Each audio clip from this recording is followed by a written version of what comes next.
अच्छा देखो, income tax last week class नहीं हुआ था सरस्वती पूजा के लेके, ठीक है, कोई बात नहीं। रेजिडेंशियल स्टेटस में आज फाइनल पार्ट है। रेजिडेंशियल स्टेटस का फर्स्ट ऑफ ऑल आप लोगों ने ये तो देख लिया था कि सेक्शन 6 सबसेक्शन 1 याद है सबको? Section 6 yes subsection, sir. उसके बाद सेक्शन 6 सबसेक्शन 2 याद है? नहीं सॉरी, सेक्शन 6 सबसेक्शन 6, सिक्स। और सेक्शन 6 सबसेक्शन 1 का प्रोविसो। Yes sir. प्रोविसो मतलब क्या है? प्रोविसो मतलब जो जॉब जॉब पर्पस या एक्सेप्शन। एन हाँ, एक जन बोलो, इंकी बोलो, इंकी बोलो। जो जॉब पर्पस के लिए कहीं बाहर जाता है, इंडिया से बाहर रहता है, उसको जो डे होता है 182 डे कॉन्स्टिट्यूटेड हो जाता है 60 डेज के का। 60 डेज का जगह 182 डेज हो जाता है। सिर्फ जो जॉब के लिए बाहर जाते हैं वो, या फिर और भी कोई है? और भी। जैसे कि ऋषभ बोल। ওই তো ইন্ডিয়ান শিপে যারা কাজ করে। इंडियन शिप में जो लोग काम करते हैं, very good sir. Indian crew member, NRI. Non non resident of Indian, मतलब जो बेसिकली इंडियन सिटीजन है, नॉर्मली बाहर में रहते हैं, कभी कभी इंडिया विजिट करते हैं। Very good sir, very good. इनके लिए provisions, प्रोविसो of section 6 sub section 1 use होता है, जिसमें 160 days will be substituted into 182 days. Very good sir. फिर हम लोगों ने सेक्शन 6 सबसेक्शन 6 में उसका R O R and R NOR भी हम लोगों ने प्रूव कर लिया था कि R O R and R NOR कैसे प्रूव होता है। आज अच्छा कुछ होमवर्क भी था, 2-3 छोटा छोटा क्वेश्चंस भी होमवर्क में था, ठीक है, मैं होमवर्क डील करूंगा। बट बिफोर दैट, आज सर स्टार्ट करेंगे हिंदू अनडिवाइडेड फैमिली के बारे में। ये भी एक ज़बरदस्त कॉन्सेप्ट है।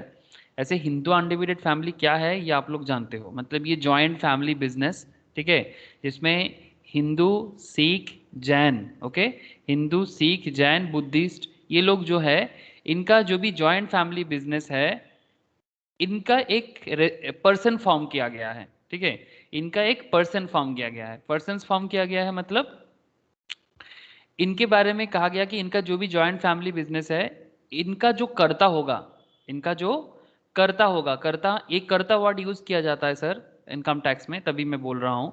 मैं, कोई सोचेगा सर कर्ता क्यों बोल रहे हो, ये तो वहां पर तो बोला नहीं है कि बुक्स में भी बोलता है। कर्ता इन द सेंस कॉन्स्टिट्यूशन में लिखा है हेड ऑफ द फैमिली, तो दे यूज दिस वर्ड कर्ता, ओके, संस्कृत वर्ड है कर्ता। तो हेड ऑफ द फैमिली जो है, इनका रेजिडेंशियल स्टेटस पे डिपेंड करता है एक हिंदू अनडिवाइडेड फैमिली का रेजिडेंशियल स्टेटस।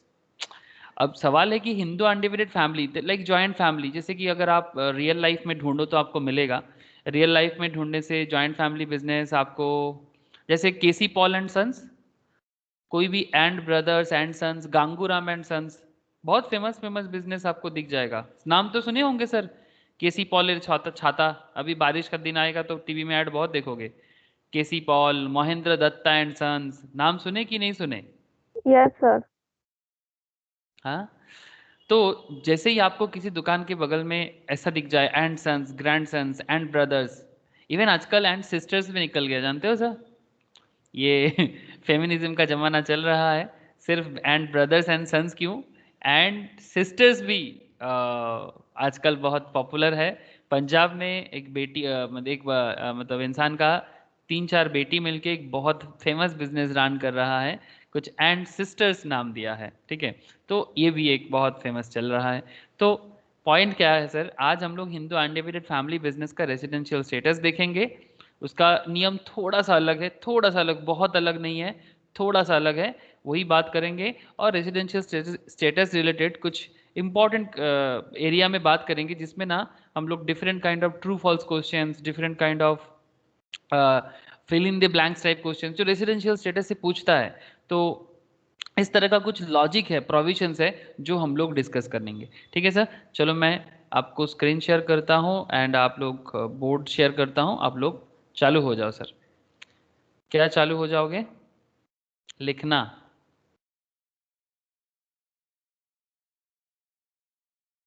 रेडी ना सर लिखने के लिए? बोलो। Yes sir. ओके चलो, तो एक क्वेश्चन से स्टार्ट करेंगे। Residential status. Okay, residential status. Residential status का this is the final topic बोल सकते हो आप, फाइनल टॉपिक. इसके बाद सिर्फ क्वेश्चन प्रैक्टिस होगा, प्रोविजन सारा का सारा ओवरऑल कंप्लीट हो जाएगा. सिर्फ कुछ अलग अलग टाइप्स ऑफ क्वेश्चन प्रैक्टिस होगा और कुछ बाकी नहीं रहेगा. बहुत वाइटल चैप्टर है इनकम टैक्स का, तभी मैं बहुत ज़्यादा चीज़ आपको जितना हो सकता है बोल दे रहा हूँ. अच्छा लिखो, X and sons. X and sons. X and sons, ये क्या है सर? एंड सन्स बोल दिया मतलब क्या समझ लोगे? जैसे ही एंड सन्स बोल HUF. दिया, Hindu undivided family. Very good sir, यही पर्सन्स है as per our income tax. X and sons, इसमें मिस्टर एक्स क्या है, कौन है? मिस्टर एक्स इज अ कर्ता. कर्ता. ओके, कर्ता, कर्ता धर्ता. तो ये कर्ता है, karta of HUF. Karta of HUF, Hindu undivided family का कर्ता है कौन? X. Okay. Normally reside, normally reside outside, reside in USA. okay, normally reside in USA, United States of America. ये इंडिया के बाहर आता है ना sir, USA. Obviously sir USA India के बाहर ही है. तो नॉर्मली रिसाइड्स इन USA. आपको पूछा गया है calculate residential status of Hindu undivided family in the following situation. In the following situation.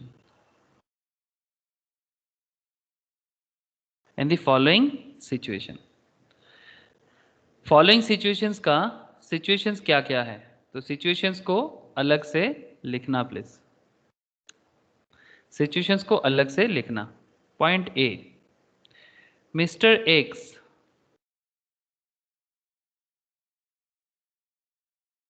came to India. Mr. X came to India for 100 days. Mr. X came to India for 100 days. Okay, every year 100 days every year since 2000, since 2010 11, since 2010 11. Okay sir, since 2010 11, 2010-11 से वो हर साल India में आता है 100 दिन के लिए. ठीक है, ये एक आपका पहला हो गया. दूसरा, mister X came to India for 110 days every year since 2010-11 again. And condition C, Mr. X came to India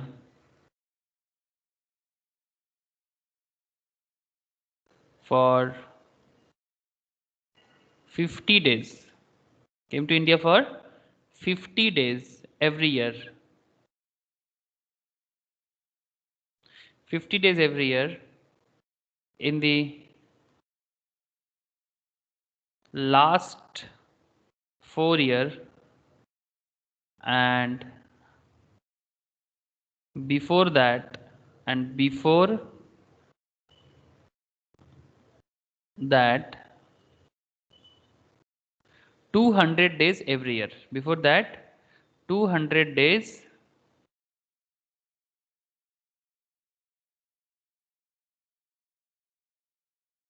every year. 200 days every year. Calculate residential status of HUF for the previous year 2021 2020-21 relevant to assessment year 2021-22। पहले तो मुझे आप लोग ये clear करना कि sir question समझ में आया, क्या क्वेश्चन समझ में आया कि करने के लिए क्या बोला गया है? क्या था? जियाउल, प्रीतम, ऋषभ, बोल, क्वेश्चन समझ में आया? हाँ सर। Yes sir. ओके। अब सवाल है सर, ये जो रेजिडेंशियल स्टेटस पूछा है, एक चीज़ तो क्लियर है कि ये हिंदू अनडिवाइडेड फैमिली का पूछा है, इंडिविजुअल का नहीं पूछा सर।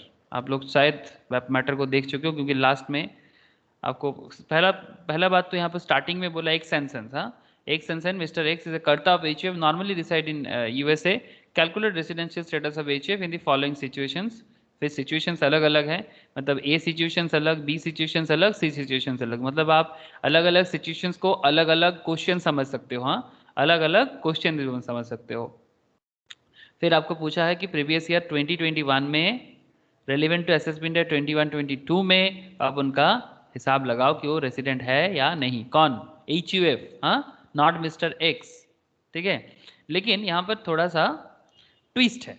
ट्विस्ट मतलब कर्ता का रेसिडेंशियलशिप कॉन्सेप्ट इस बहुत बड़ा इंपॉर्टेंट रोल प्ले करता है HUF के रेसिडेंशियलशिप स्टेटस के ऊपर।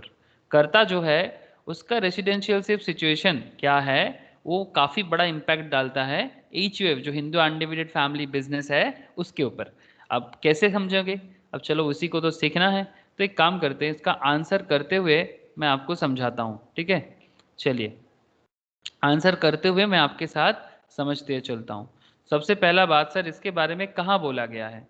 As per section 6 subsection 2। ध्यान रखिएगा सर, जैसे इंडिविजुअल्स का रेजिडेंशियल स्टेटस डिपेंड करता है सेक्शन 6 सबसेक्शन 1 के प्रोविजंस में बोला गया है।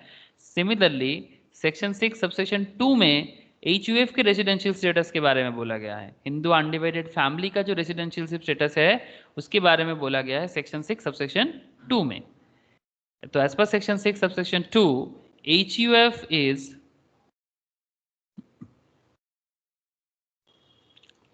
treated as resident।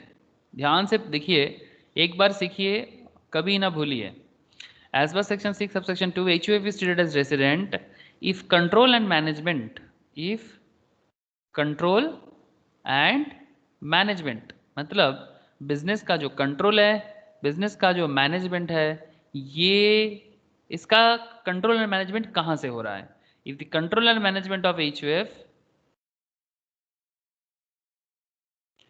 Is wholly, ध्यान से सुनिएगा, wholly slash partly, wholly slash partly is in India.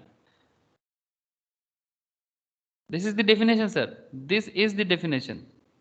HUF is treated as resident if control and management of HUF is wholly or partly is in India। मतलब कुछ समझ में आया? मतलब कुछ समझ में हाँ आया? सर। मतलब अगर बिजनेस जो हो रहा है इंडिया में, हिंदू अनडिवाइडेड फैमिली का जो बिजनेस है, वो उसका बिजनेस अगर चाहे वो फॉरेन में भी हो सकता है, बिजनेस इंडिया में भी हो सकता है, लेकिन उस बिजनेस का कंट्रोलिंग एंड मैनेजमेंट अगर पार्टली या होलली, होलली तो पूरा का पूरा बात बन ही जाएगा, लेकिन अगर पार्टली कंट्रोल भी इंडिया से होता है, थोड़ा सा पार्ट भी इंडिया से कंट्रोलिंग होता है बिजनेस का, तो वो बिजनेस, वो जो हिंदू अनडिवाइडेड फैमिली बिजनेस है उसको रेसिडेंशियल मतलब इंडिया का रेसिडेंट माना जाएगा एंड उसको इंडिया पे टैक्स देना पड़ेगा। सिंपल बात है, जैसे ही आप रेसिडेंट हो जाते हो तो आप ऑटोमेटिकली टैक्सेबल कॉन्सेप्ट में आ जाते हो। अब सवाल है यहाँ पर सर कि ये जो सिचुएशंस अलग अलग था, ये अलग अलग सिचुएशंस का क्या करें सर? ये सर वही तो करना है। अब चलो सिचुएशन ए, सिचुएशन ए। अब पहला सिचुएशंस में आपका सवाल आपको क्या बोला था कि भाई mister X came to India for 100 days every year since 2010-11। बोलो क्या लगता है क्या करना चाहिए? रेसिडेंट होगा कि नॉन रेसिडेंट होगा?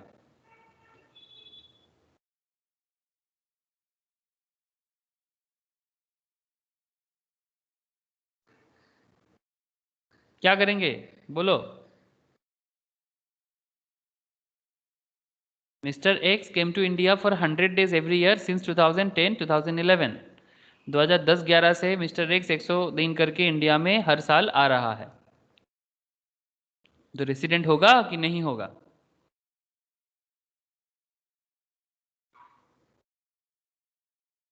समझ में नहीं आ रहा है क्या?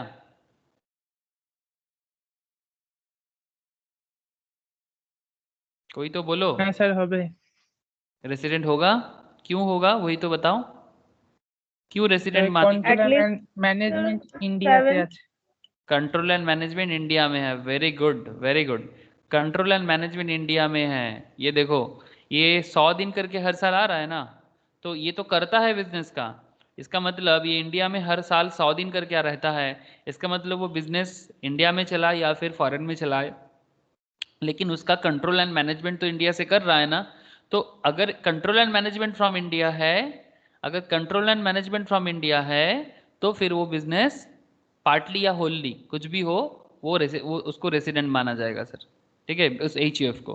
तो इन द गिवन प्रॉब्लम क्या लिखेंगे, यही लिखना है, in the given problem mister X citizen of India, citizen of India, Indian citizen तो वो है ही, came to India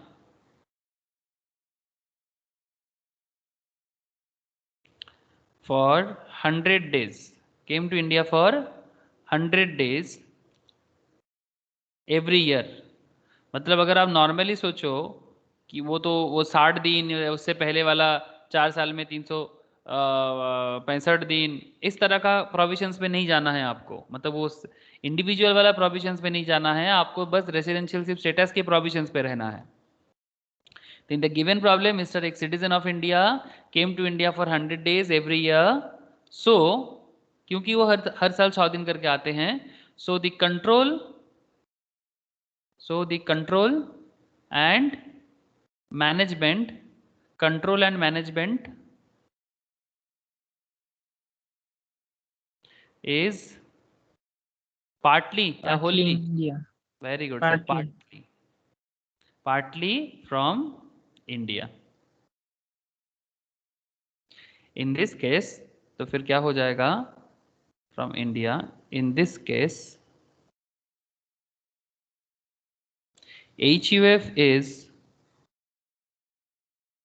resident in India, HUF is resident in India, HUF is resident in India। Okay, अब now sir, अब आपके मन में एक सवाल आ रहा है सर। क्या सवाल आ रहा है सर, बोलो तो। क्या क्वेश्चन दिमाग में आपका आ रहा है, किसके मन में आया? देखते हैं किसके मन में सवाल आ रहा है। तो रेसिडेंट होने के आर बाद, हाँ, आर नॉर है या आर ओ आर है? Thank you sir, thank you. जैसे इंडिविजुअल के केस में हम लोग आइडेंटिफाई करते हैं ना कि एक बार वो बंदा रेसिडेंट हो जाए, फिर हमें आइडेंटिफाई करना पड़ता है कि वो आर ओ आर है कि आर नॉर है ना। रेसिडेंट एंड ऑर्डिनरीली रेसिडेंट है, या फिर resident but not ordinarily resident है। अब सवाल ये है कि ये जो इंडो अनडिवाइडेड फैमिली है, इसका आर ओ आर होगा या आर नॉर होगा, बिकॉज रेसिडेंट तो ये बन चुका है, रेसिडेंट तो ये बन चुका है, बट अभी देखना है कि आर ओ आर है कि आर नॉर है। अब सवाल आता है मन में कि आर ओ आर या आर नॉर होने के पीछे एक हिंदू अनडिवाइडेड फैमिली का क्या कॉन्सेप्ट या प्रोविजन काम करता है। तो लिखो सर फुल स्टॉप देके, फर्दर, इंडिविजुअल कॉन्सेप्ट যেটা ওইটাই। Exactly sir, very good.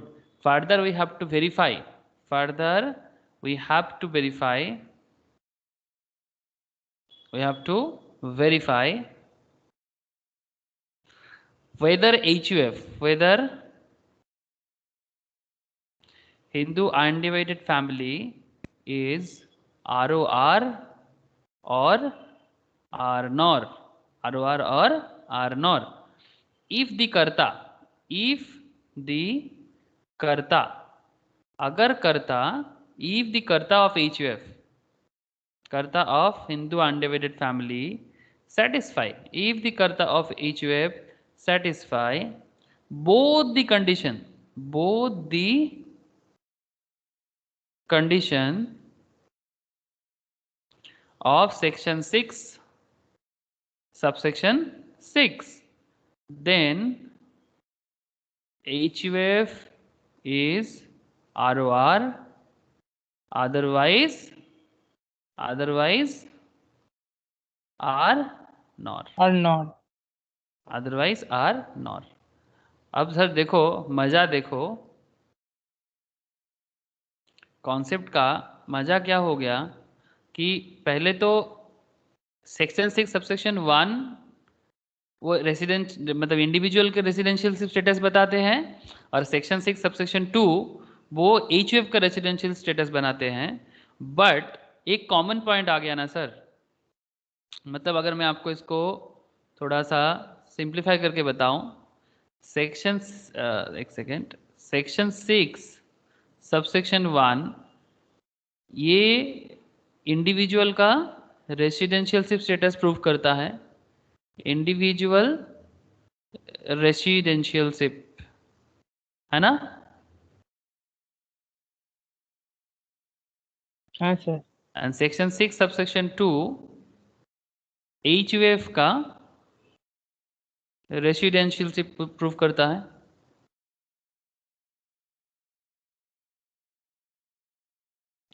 But अभी सवाल है कि एक बार ये रेसिडेंट हो जाए इंडिविजुअल, या फिर एक बार HUF रेसिडेंट हो जाए, तो फिर दोनों को ये प्रूव करना होता है कि भाई ROR है या R NOR है।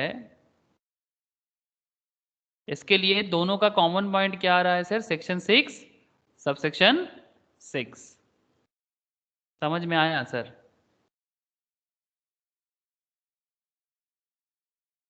Yes sir. हाँ सर। सभी को पूछ रहा हूँ, क्लियर है ना पॉइंट? है दादा। नहीं तो मन में सवाल आ ही सकता है कि सर पहले तो आपने बताया इंडिविजुअल एंड रेसिडेंट मतलब HUF अलग है। हाँ सर अलग है, बट सर प्रोविजंस बताते हैं कि जब हम लोग ROR या R NOR करेंगे तब सेक्शन 6 सबसेक्शन 6 को यूज करेंगे, एंड इन दैट केस कर्ता का मतलब रेसिडेंशियलशिप स्टेटस देखना पड़ता है। कर्ता जो है वो इंडिया में लास्ट 10 साल में 2 बार रेसिडेंट है कि नहीं? सेक्शन 6 सबसेक्शन 6 का प्रोविजन याद है कि नहीं है? तथा बोल, यस सर। सेक्शन 6 सबसेक्शन है 6 दादा। याद हाँ है? सर। है सर।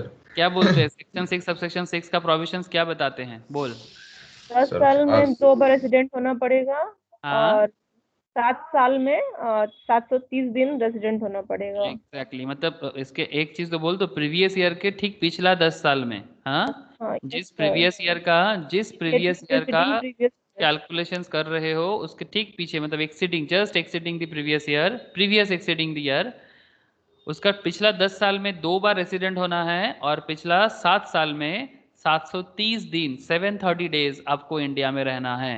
अगर ये दोनों का दोनों कंडीशंस फुलफिल होता है तो आप ROR कहलाओगे, अगर दोनों का एक कंडीशंस फुलफिल होता है तो भी R NOR कहलाओगे, और अगर दोनों का एक भी कंडीशंस फुलफिल नहीं होता है तो भी R NOR कहलाओगे। ROR होने के लिए आपको दोनों का दोनों कंडीशन ही फुलफिल होना पड़ेगा। ये मैंने लास्ट क्लास में ऑलरेडी क्लियर कट आप लोगों को एग्जाम्पल के साथ ही लिखाया था। अब सर हमारा जो करंट क्वेश्चंस चल रहा है इसमें इसका ये जो बक्सा में मैंने रखा ना बॉक्स के अंदर, इसको आप नोट्स की तरह लिख के या रफ की तरह लिख के रख सकते हो, मतलब ये समझने के लिए, ठीक है? ओनली फॉर अंडरस्टैंडिंग था, ये बीच में मैंने टपका दिया, but only for understanding, this is not the main notes का पार्ट ये नहीं है, ठीक है? जो चल रहा है जो क्वेश्चंस का सॉल्यूशंस का पार्ट नहीं है, हाँ this is not the solutions part. समझ में आया ना?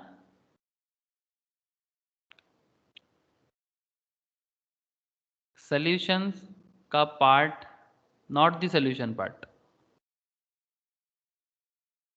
तो आप इसको अलग से साइड करके कहीं भी लिखो या फिर ब्रैकेट करके रखो, only for your understanding. Okay, तो चलो अभी क्या देखें? अभी देखना है कंडीशंस को मैच कराना है, ROR है कि R NOR है। तो कंडीशंस ए क्या बताते हैं, मैं एक बार लिख रहा हूं फटाफट। रेसिडेंट सेक्शन 6 सबसेक्शन 6 को प्रूव करेंगे ना, तो सेक्शन 6 सबसेक्शन 6 का resident in 2 out of 10 previous year immediately preceding the immediately preceding the previous year 2021 okay. And condition B क्या है? Present in India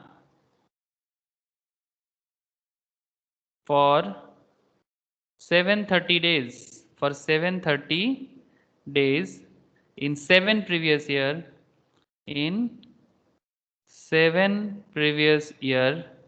immediately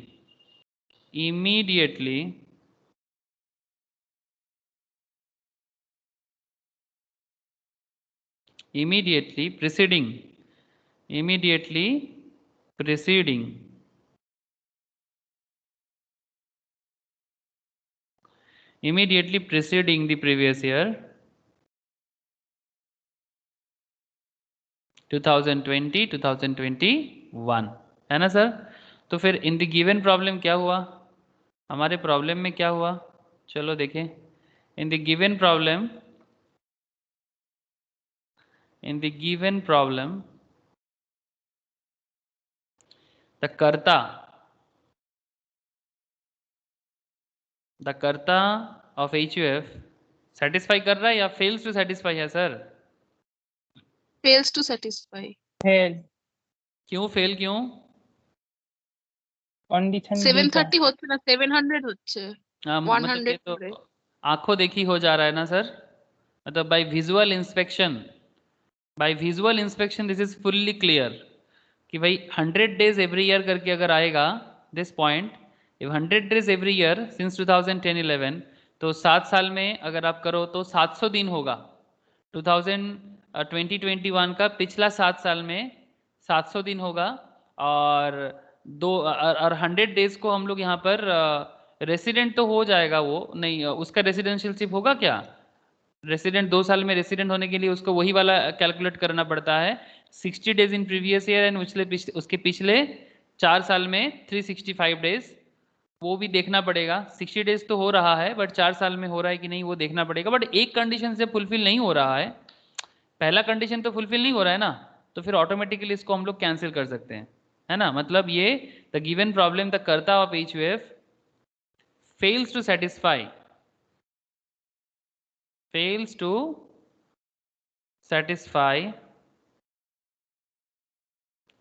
condition. कौन सा कंडीशन सर?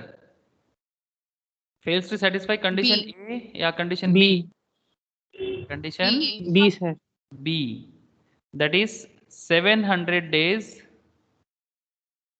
इन 7 previous year. मतलब फेल कर रहा है, बस कितना फेल कर रहा है हमें तो पता है कि एक्चुअल रूल क्या है, वो 730 डेज है। तो फेल कर रहा है क्यों? बिकॉज 700 दिन है इन 7 प्रीवियस ईयर में।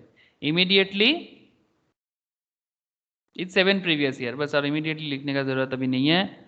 सो HUF is R NOR, HUF is R NOR. बोलो सर, क्लियर है? हिंदू अनडिवाइडेड फैमिली का पहला सिचुएशंस का आंसर क्लियर है। 3 सिचुएशन है हमारे यहाँ पर, ये पहला सिचुएशन था, सिचुएशन ए। अब सिचुएशंस बी में बात करेंगे, but before that I just want to ask, clearly बताओ सर कि सबको दिमाग में ठिकाना लगा कि residential status of Hindu undivided family. बस एक ही चीज़ ध्यान में रखिएगा सर, एक ही चीज़ ध्यान में रखिएगा, बड़ा शांत दिमाग से सोचिए कि जब भी आप हिंदू अनडिवाइडेड फैमिली का रेसिडेंशियल स्टेटस कैलकुलेट करेंगे, वो resident Hindu undivided family resident है कि नहीं है, इसके लिए आपको बस एक ही चीज़ देखना है कि वो कंट्रोलिंग एंड मैनेजमेंट पार्टली और होल्ली है कि नहीं। अगर पार्टली है या होल्ली है, रेसिडेंट है इंडिया में HUF, बट रेसिडेंट HUF का ROR या RNOR प्रूव करने के लिए आपको कर्ता का रेसिडेंशियल स्टेटस देखना पड़ेगा, और कर्ता तो एक इंडिविजुअल है ना। तो जब आप कर्ता का रेसिडेंशियल स्टेटस कैलकुलेट करने जाओगे, तब आप जैसे कि मतलब 182 days in the first conditions and वो भी देखना है, ठीक है। 10 साल में 2 जो है, 10 साल में 2 बार रेसिडेंट होने के लिए क्या करना पड़ेगा? या तो 182 दिन इंडिया में है किसी पर्टिकुलर प्रीवियस ईयर में, या फिर 60 दिन और 365 दिन का कंडीशंस है। तो अगर दोनों में से कोई भी एक फुलफिल करता है 10 साल में 2 बार, तो रेसिडेंट है, ये फर्स्ट कंडीशंस।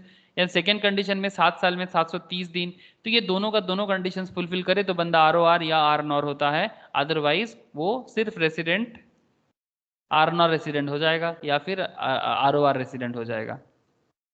चलो सर सेकेंड कंडीशन, सेकेंड जो क्वेश्चन था उसको सॉल्व करो। Mister X came to India for 110 days. Mister X came to India for 110 days every year since 2010-11। चलो बताओगे, मैं थोड़ा वेट करूं क्या? রেসিডেন্ট হবে আর ROR হবে। रेसिडेंट होगा एंड ROR होगा, क्या सबको Yes, एग्री sir. हो सर? হ্যাঁ দাদা। 770 days हो रहा है कंडीशन बी में, और 2 बार 10 साल में ये हो जा रहा है, रेसिडेंट हो जा रहा है। 2 बार रेसिडेंट हो जाएगा 10 साल में? यस सर, हो जाएगा। হ্যাঁ স্যার হয়ে যাচ্ছে। हो जाएगा। হ্যাঁ দাদা। Yes sir. सबको एकदम बड़ा कॉन्फिडेंट लग रहे हो। थोड़ा सोचो, 2 मिनट टाइम दिया मैंने, अगर किसी को कुछ और लगता है तो भी बताओ मुझे।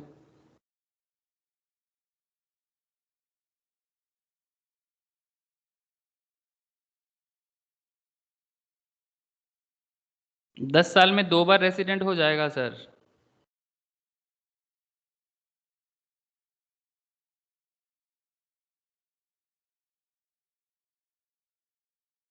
दस साल में 2 बार रेसिडेंट हो जाएगा।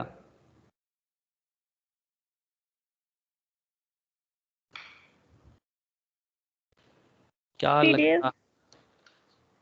हम्म, হ্যাঁ দাদা হচ্ছে তো। चलो सर देखते हैं, मैं भी कैलकुलेट करता हूँ, तो देखो आप लोग भी, अगर होगा तो अच्छा, नहीं होगा तो भी अच्छा, जो सही है वही होगा। क्वेश्चंस बोला है mister X came to India for 110 days every year since 2010-2011। Okay, तो 10-11 से वो लगातार इंडिया में आ रहा है, 10-11 से वो लगातार इंडिया में आ रहा है। तो फिर अगर वो 10-11 से आ रहा है तो फिर क्या करे, क्या करे? ओके चलो,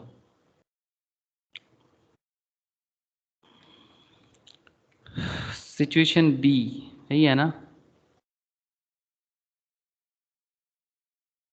सिचुएशन बी, अब सिचुएशंस बी में अब लिखिए, इन दिस केस कर्ता, in this case कर्ता of HUF, कर्ता of HUF satisfy condition B ना? कंडीशन बी सेटिस्फाई हो जाएगा उसका, सेक्शन 6 सबसेक्शन 6 का। Yes sir. 730 days। Condition B of section 6 subsection 6 110 करके अगर वो 7 साल आ रहेगा तो 770 दिन हो जाएगा ना। तो सेक्शन 6 सबसेक्शन 6 का conditions B, that is 770 days in 7 previous year immediately preceding the previous year, immediately preceding the previous year।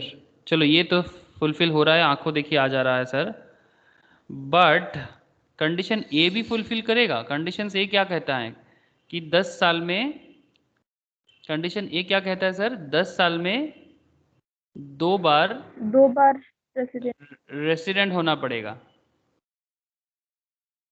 ठीक से बोलो, 10 साल में 2 बार रेसिडेंट होना पड़ेगा। मैं फिर से टाइम दे रहा हूं आप लोगों को। হ্যাঁ স্যার, এও তো ফুলফিল করছে। ये भी फुलफिल कर रहा है। হ্যাঁ, কারণ এইচইউএফ এ তো মানে এটা তো এইচইউএফ হিসাবে হচ্ছে, তো কন্ট্রোলার ম্যানেজমেন্ট ইন্ডিয়াতে পার্টি থাকলে তো রেসিডেন্ট, তো এটাও ফুলফিল করছে। नहीं, रेसिडेंट तो वो कंडीशन ए में ही हो गया था, कंट्रोल मैनेजमेंट तो उसका हो रहा है, कंट्रोल एंड হ্যাঁ মানে मैनेजमेंट हो रहा है। মানে আরো এটাই বলছি। ROR एंड RO मतलब वो तो फर्स्ट कंडीशंस में फुलफिल हो गया था कि 100 डेज करके है तो कंट्रोल मैनेजमेंट तो इंडिया से है ही उसका पार्टली, तो ये वो वाला तो यहाँ पर भी हो जाएगा। बिजनेस तो रेसिडेंट है HUF, बट ROR है कि R नॉर है? আরো ROR, सभी कोई ROR के साथ जा रहे हो? चलो सर लिखते हैं, मैं आप भी देखते चलो। बट फेल्स टू सेटिस्फाई, अब सोचने को लग जाओ सर कि फेल्स टू सेटिस्फाई क्यों लिख दिए। चलो सर बगावत कर लेंगे, कोई बात नहीं, झगड़ा करने के लिए रेडी है, लेकिन झगड़ा करते शुरू करने से पहले अगर किसी के दिमाग में आ जाए तो बोल दीजिएगा। But fails to satisfy condition A of section 6 subsection 6, अभी भी किसी के दिमाग में नहीं आया?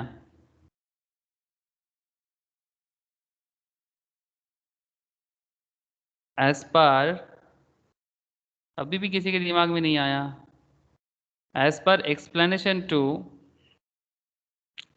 section 6 subsection 1, an Indian citizen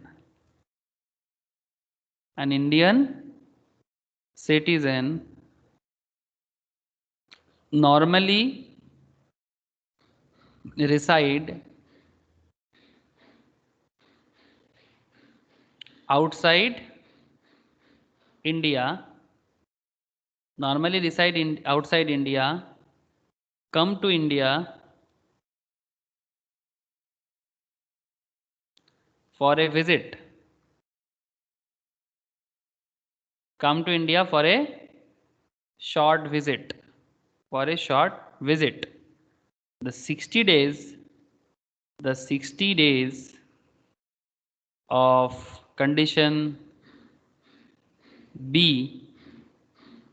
the 60 days of condition B of section 6 subsection 1 will be substituted। Proviso हो गया?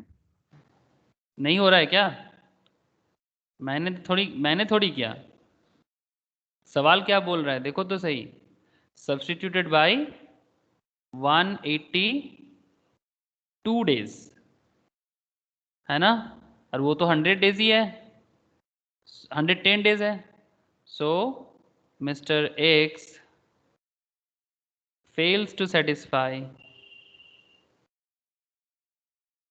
fails to satisfy condition of B, condition of section 6 subsection 6. So in this case individual प्रोविजोটা HUF এ লাগবে তোরা? HUF is, ध्यान से सोचना, HUF is resident but resident and are not resident, and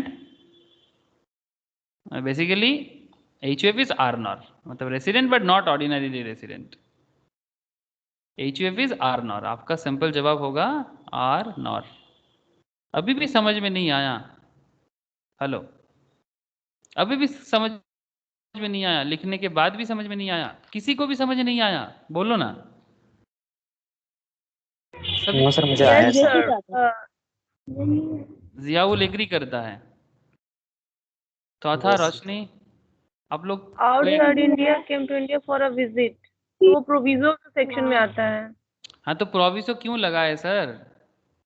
आप लोगों को मैं जिस स्टार्टिंग में ही क्लास स्टार्ट करने के टाइम पे रिविजन्स करा रहा था, आप लोगों ने तो तब बोला mister X and sons HUF है। अब mister X is a karta of HUF, normally reside in USA, रहता कहाँ है? इंडिया में रहता है क्या?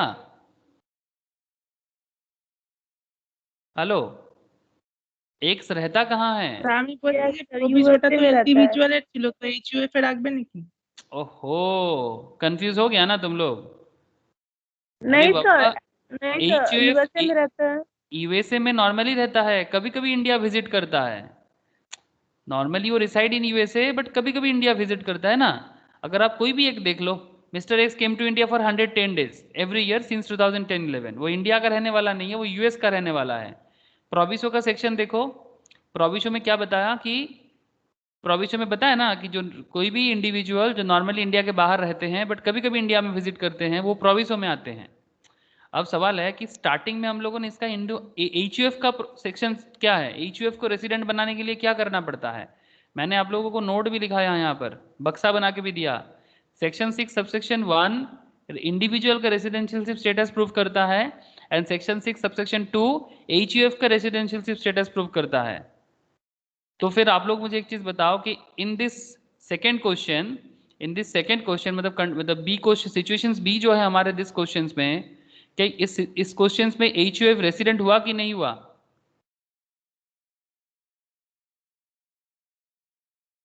हाँ बोल। Sir. Yes sir, HUF resident है बट आर और नॉर है। रेसिडेंट तो है ना? हाँ। Yes sir. अब तुम देखो सेकेंड कंडीशन, जब तुम इवन पहला कंडीशंस में भी, पहला सिचुएशंस में भी आप लोगों ने क्या प्रूव किया कि further we have to verify whether HUF is ROR and R NOR if the कर्ता of HUF satisfy both the condition of section 6 subsection 6 then HUF is ROR otherwise R NOR, है ना?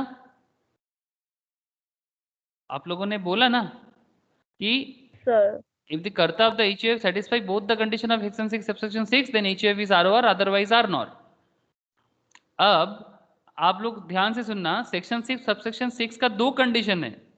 Section 6 subsection 6 का दो condition है। पहला condition क्या? First condition क्या sir? Resident in 2 out of 10 previous year, this is the first condition. And second is 730 days in 7 previous year. अब situations B में, इन दिस सिचुएशंस बी में मैं अगर आपको थोड़ा सा क्लैरिटी से दिखाने का कोशिश करूं तो आप मुझे बताना इसका प्रीवियस ईयर कौन सा प्रीवियस ईयर है हमारा क्वेश्चंस का? 2020 2021। इसके पिछला 10 साल मैं यहाँ पर काउंट करूँगा, आप लोग बताना। हाँ, इससे पहले 1920, उससे पहले 1819, इससे पहले 1718, 1617, हेल्प कीजिएगा, 1516, 1415, 1314 and 1213, 1112, 1011 आई थिंक। देखो तो 10 साल हुआ, 1 2 3 4 5 6 7 8 9 10 हो गया ना? 10 साल, 10 साल हुआ कि नहीं हुआ? है दादा। ओके। अब सेक्शन 6 सबसेक्शन 6 प्रूफ करना है। सेक्शन 6 सबसेक्शन 6 प्रूफ करना है। इसके लिए रूल क्या बताते हैं सर? 10 साल में 2 बार आपको रेसिडेंट होना है और 7 साल में कब? 1 2 3 4 5 6 7, दिस 730 डेज इसमें होना है। हमारे इस क्वेश्चंस पे वो 110 डेज करके है, 7 साल में तो 770, ये तो फुलफिल हो जा रहा है sir. This is condition B ना, ये सेक्शन 6 सबसेक्शन 6 का कंडीशन बी है। तो यस सर। तो 730 दिन की जगह तो 770 दिन हो जा रहा है। चलो ये फुलफिल कर गया, बट कंडीशन ए भी तो फुलफिल करना है। यस दोनों सर। कंडीशन ही फुलफिल करना है। अब कंडीशन बी के लिए हमें क्या चाहिए? 2 साल उसको रेसिडेंट होना पड़ेगा। अब 2 साल रेसिडेंट होने के लिए कर्ता का रेसिडेंशियल स्टेटस कैसे होगा? रिसाइड कहाँ है वो? कर्ता कहाँ रहता है? Reside in USA. यूएसए। कभी कभी शॉर्ट विजिट करता है इंडिया में। तो इसका रेसिडेंशियल स्टेटस कैलकुलेट करने के टाइम पे आपका एक ही रूल फॉलो होगा ना, 60 डेज की प्रोविजो जगह का प्रोविसो आ जाएगा, 182 डेज हो जाएगा। Yes 60 sir. Days will B 182, yes sir. है ना? तो ये कर्ता जो है इसका रेसिडेंशियल स्टेटस क्या है? ये 60 days will be substituted to 182। मतलब वो सिर्फ 182 डेज वाला भी नहीं है, ओनली एक ही रूल्स फॉलो होगा, 60 दिन उसके जगह में आ जाएगा 182 दिन, और उसके पिछला 4 साल में प्रूफ करना होगा। लेकिन हमारे क्वेश्चन আছে স্যার। बोलो सर, बोलो। স্যার বলছি প্রবিসটা তো সেকশন 6 সাবসেকশন 1 লেখাই আছে, আর এটা সেকশন 6 সাবসেকশন 2 এর, তো এটা কি করে অ্যাপ্লাই হচ্ছে? ओहो, तो तो फिर यहाँ इंडिविजुअली है ना। हाँ बोलो बोलो बोलो, नहीं सर, वो एक्स तो इंडिविजुअल कोई है ना, कुछ तो कह रहा है। एक्स का जो कैलकुलेशन करे वो तो इंडिविजुअल है ना। हेलो,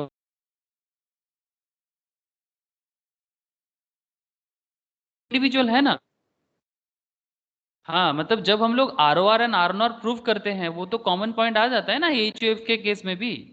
अरे पहला वाला कंडीशंस में, फर्स्ट सिचुएशंस में भी तो हम लोगों ने यही किया था। तब इस टाइम पे इसको क्यों यूज कर रहा था?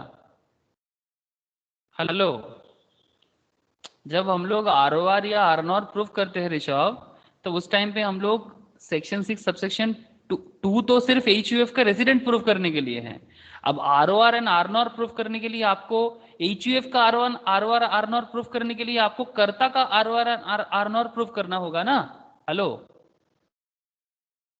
হ্যাঁ कर्ता স্যার, तो ওটা इंडिया বুঝেছি। जो আমি हाँ বলছি মানে প্রভিসোটা তো সেকশন 6 সাবসেকশন 6 এর তো নয়, ना, 6 সাবসেকশন 1 এর।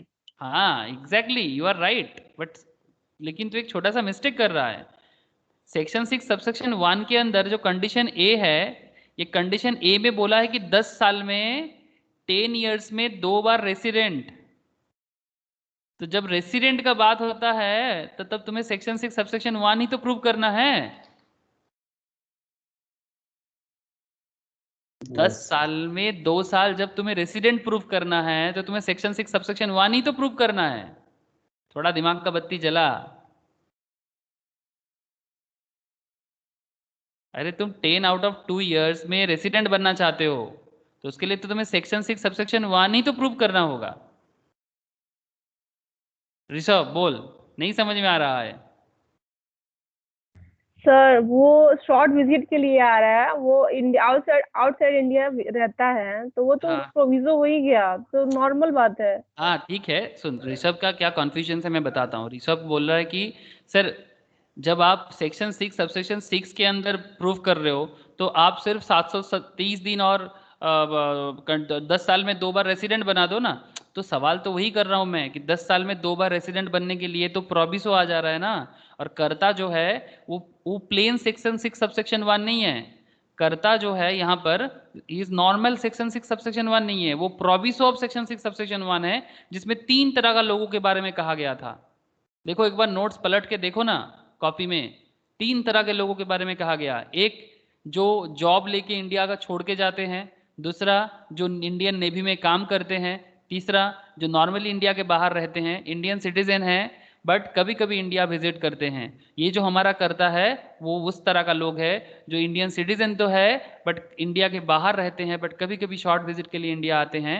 तो उनके केस में 60 days will be substituted by 182 days. And हमारे यहाँ पर जो करता है ये तो 182 नहीं है ना सर, ये तो 110 डेज इंडिया में है हर साल। দাদা बोलो। তাহলে তো আচ্ছা এটা নন স্যার, রেসিডেন্ট হয়ে যাবে। नहीं नॉन रेसिडेंट नहीं होगा। आर और नॉर होगा। करता करता करता नॉन रेसिडेंट हो गया कर, बिकॉज यहाँ पर कर्ता नॉन रेसिडेंट हो गया लेकिन HUF रेसिडेंट है। Very good. कर्ता नॉन रेसिडेंट है, यू आर राइट, कर्ता is non resident but HUF is resident.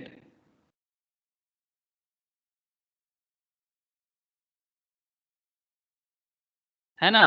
तो HUF रेसिडेंट है बट कर्ता नॉन रेसिडेंट है। तो इस बेसिकली यहाँ पर ये हो जाएगा कि HUF जो है वो R नॉर है। দাদা এইচইউএফ রেসিডেন্ট কি করে হলো ওই क्यों? তোমার first partly control and management from India. 110 दिन करके 110 दिन करके अगर कर्ता जो है वो इंडिया से बिजनेस को कंट्रोल कर रहा है तो पार्ट कंट्रोल तो इंडिया से हो रहा है ना। হ্যাঁ হ্যাঁ ও স্যার এবার বুঝতে পারলাম, এবার মানে বুঝতে কার্তা আর পারছি এইচইউএফ দুটো আলাদা।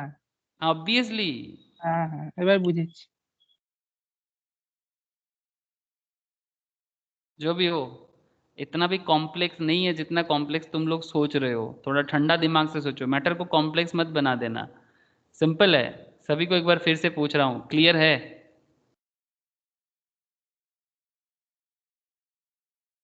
यस सर क्लियर है। দাদা ओके ठीक है।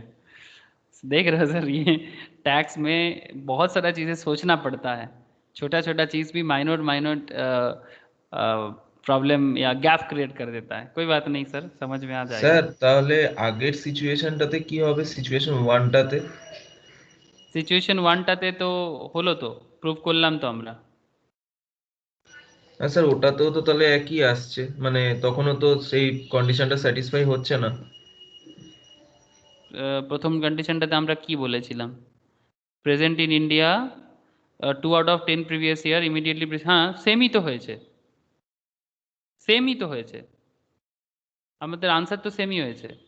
In the given problem, the karta of HUF fails to satisfy condition B of 700 days in 7 previous years, so HUF is R nor. না স্যার, মানে কন্ডিশন 1টাও তো স্যাটিসফাই হচ্ছে না, তাহলে 100 ডেজ তো। হ্যাঁ, আমরা যে কোনো একটা দিয়েও তো প্রুফ করতে পারি। মানে সেকশন 6 সাবসেকশন 6 এর যে কোনো একটা যদি कंडीशंस फुलफिल ना करे, any one conditions, section 6 subsection 6 का अगर एनी वन कंडीशंस फुलफिल ना करे तो ही तो काम खत्म हो जाए ना, मतलब आर नॉर होने के लिए। सेक्शन 6 सबसेक्शन 6 का दोनों कंडीशंस ही तो फुलफिल करना है, ए एंड बी। अगर दोनों फुलफिल तो आप रेसिडेंट, आप आर ओ आर। अगर एक भी कंडीशंस फुलफिल नहीं हुआ तो आप आर नॉर। दोनों का दोनों कंडीशंस ही फुलफिल नहीं हुआ तो भी आप आर नॉर।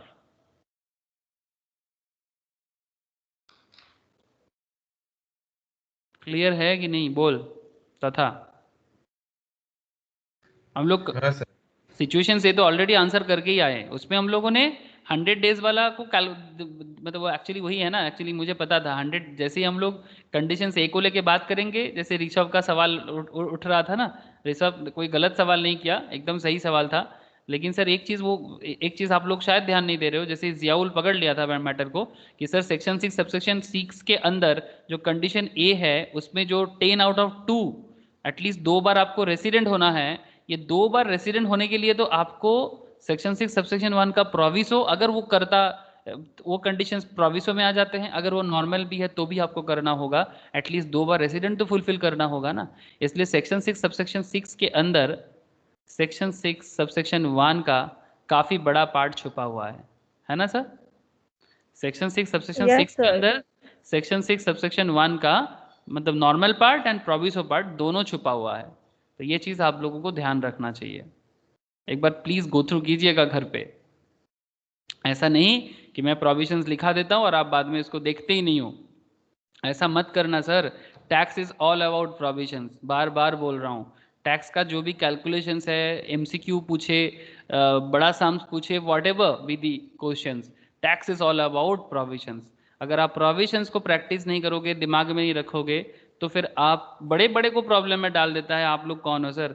लोग मतलब कंप्लीशंस के बाद चार्टर्ड हो गया, सीएस बन गया, सीएमए बन गया, स्टिल कंफ्यूज। अरे भाई वो प्रोविजंस क्या था टैक्स का? जब हम लोग फार्म में प्रैक्टिस करते थे तो हम लोग उस टाइम पे देखते थे कि जो हम लोग का टीचर्स भी थे जो ऑलरेडी 10-20 साल से काम कर रहे हैं, उनको भी दिक्कत होता था। इसलिए बिकॉज ये रेगुलर प्रैक्टिस का चीज़ है, थोड़ा सा इधर उधर हुआ ना दिमाग से बाहर, और रेगुलर अपडेशंस भी होता रहता है ना। लेकिन हाँ, ये अभी जो सब चीज़ें कर रहा हूँ ना, ये इतना अपडेट नहीं होता, ये चले आ रहा है सर, काफ़ी 10-15 साल से चले आ रहे हैं। ओके, इसीलिए तो टैक्स प्रैक्टिशनर्स का वैल्यूएशंस इतना है सर मार्केट में।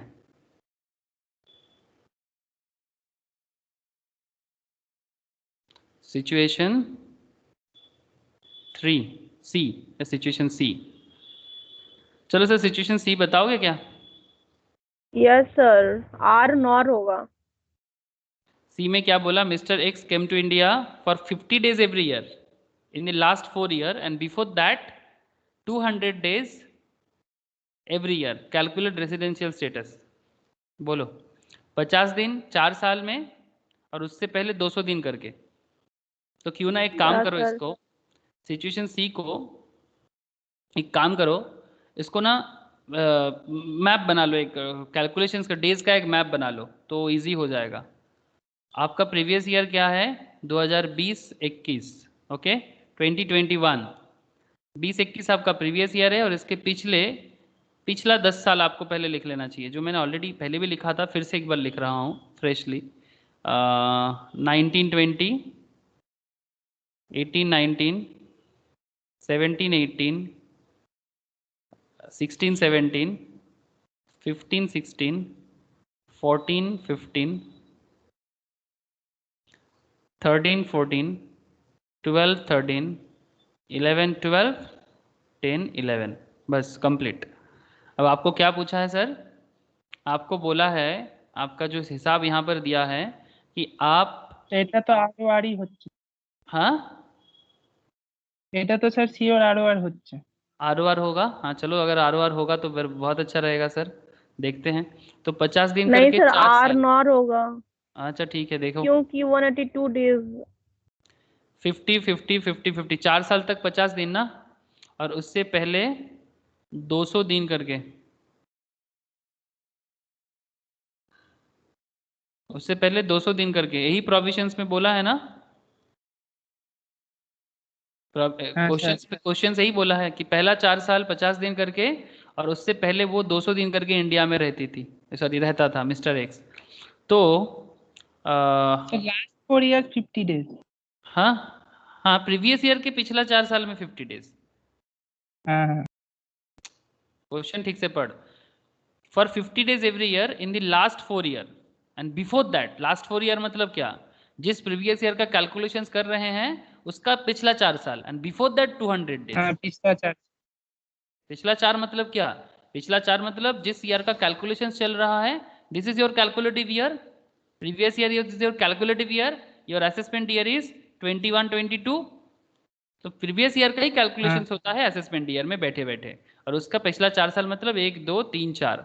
अब अभी आपको क्या करना है, 1 2 3, कब तक आएगा, 1 2 3 4 5 6 7, दिस 7 ईयर्स तक आपको कितना करना है, 730 करना है।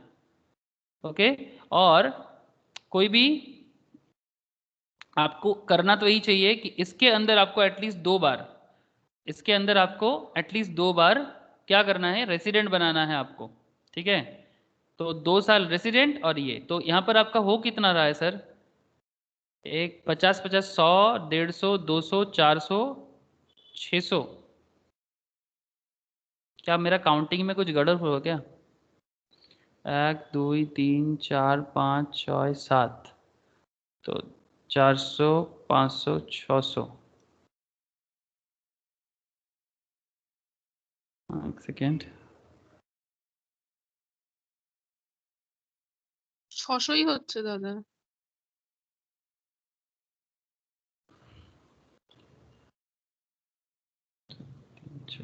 স্যার আর একটা 200 হবে।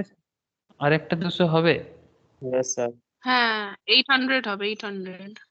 ओ ये देखो यहाँ पर मैंने लिखा नहीं ना, अरे इसीलिए तो मेरा दिमाग काम नहीं कर रहा है मैं, क्या हुआ, ये मैंने लिखा नहीं मैं, हाँ 800 होगा। तो ये आपको चाहिए था 730 दिन, बट हो कितना रहा है सर, 800 दिन।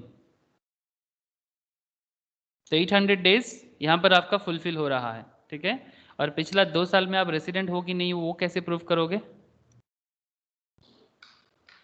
স্যার যে কোনো 2 বছরের 10টার মধ্যে তো আছেই 182 এর বেশি। Very good sir.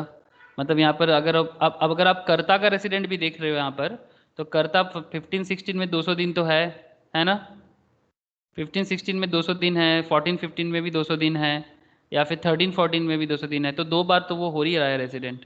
तो फिर यहाँ ये तो पूरा इजीली क्लियर हो रहा है सर, 800 डेज यहाँ पर और 2 बार तो टू रेसिडेंट ये भी हो रहा है, और एच तो रेसिडेंट है ही, एच तो रेसिडेंट है ही, बिकॉज वो अगर 50 दिन 200 दिन करके इंडिया में कंट्रोलिंग कर रहा है, तो पार्ट कंट्रोल तो एच का हो ही रहा है, एच का पार्ट कंट्रोल तो हो ही रहा है। तो फिर एच तो रेसिडेंट है, और यहाँ पर कर्ता भी रेसिडेंट है। तो फिर दोनों एंगल से जब प्रूव हो जाए, तो फिर आपका जवाब एकदम सीरियसली इजी हो गया। इन the given problem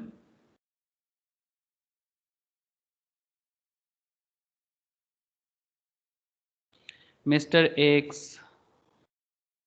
satisfy both the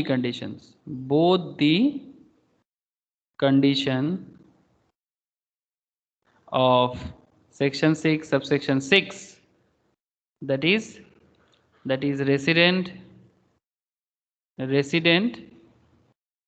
in 2 out of 10 py मतलब 10 previous year, and 800 days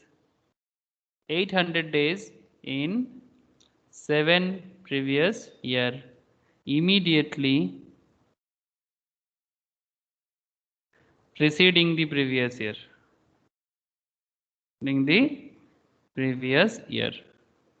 So HUF is ROR। बोलो सर, मजा आया कि नहीं। काफी रोलर कोस्टर था। हाँ सर। क्लियर है? सभी को पूछ रहा हूँ। चलो, काफी इंटरेस्टिंग है, इम्पोर्टेंट भी है, दिमाग में रखिएगा, बहुत इम्पोर्टेंट टॉपिक था। अच्छा, अब मैं आप लोगों को एक इंटरेस्टिंग एरिया कवर करूंगा, इंडिविजुअल का टैक्स इंसिडेंस। ओके, HUF, चलो HUF का जितना ज़रूरी था बता दिए।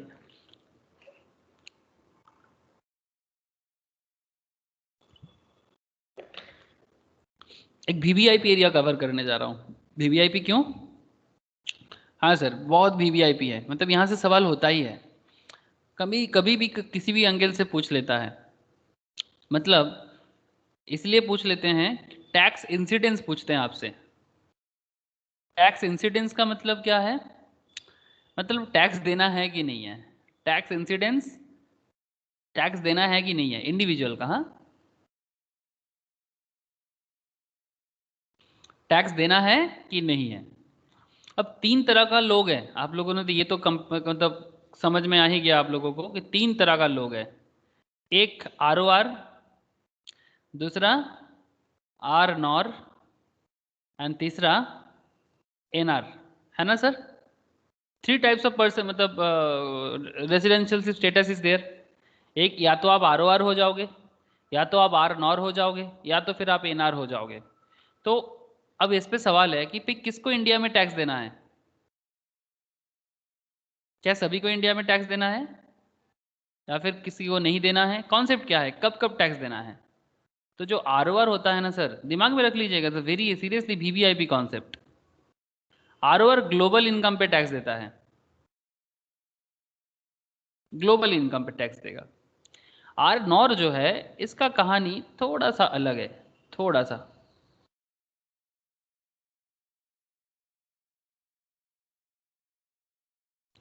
ROR जो है सर, वो ग्लोबल इनकम पे टैक्स देगा। RNOR जो है, मतलब resident and not ordinary resident, इस पे कुछ पॉइंट लिखिए।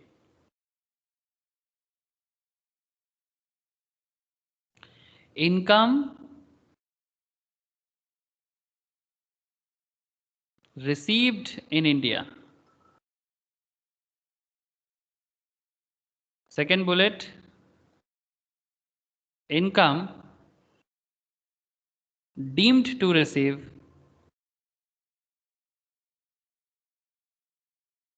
in India. Third bullet, income accrue or arise in India. Fourth bullet, income deemed to accrue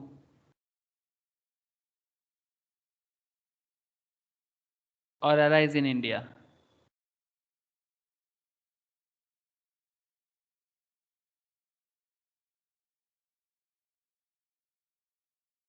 Income deemed to accrue or arise in India. And fifth bullet, business connection in India. Business connection in India. ठीक है, business connection in India. अब आपको कुछ point को connect कराना है। NR and आरनर का ये सब पॉइंट थोड़ा कॉमन हिसाब से यूज कीजिएगा। मतलब ये जो भी पॉइंट मैंने यहाँ पर लिखा, इसमें सारा का सारा पॉइंट आप एनआर के लिए भी अप्लाई करना, ठीक है? मतलब सेम टू सेम पॉइंट, हाँ, एप्लीकेबल ऑल्सो एनआर ऑल्सो, ठीक है?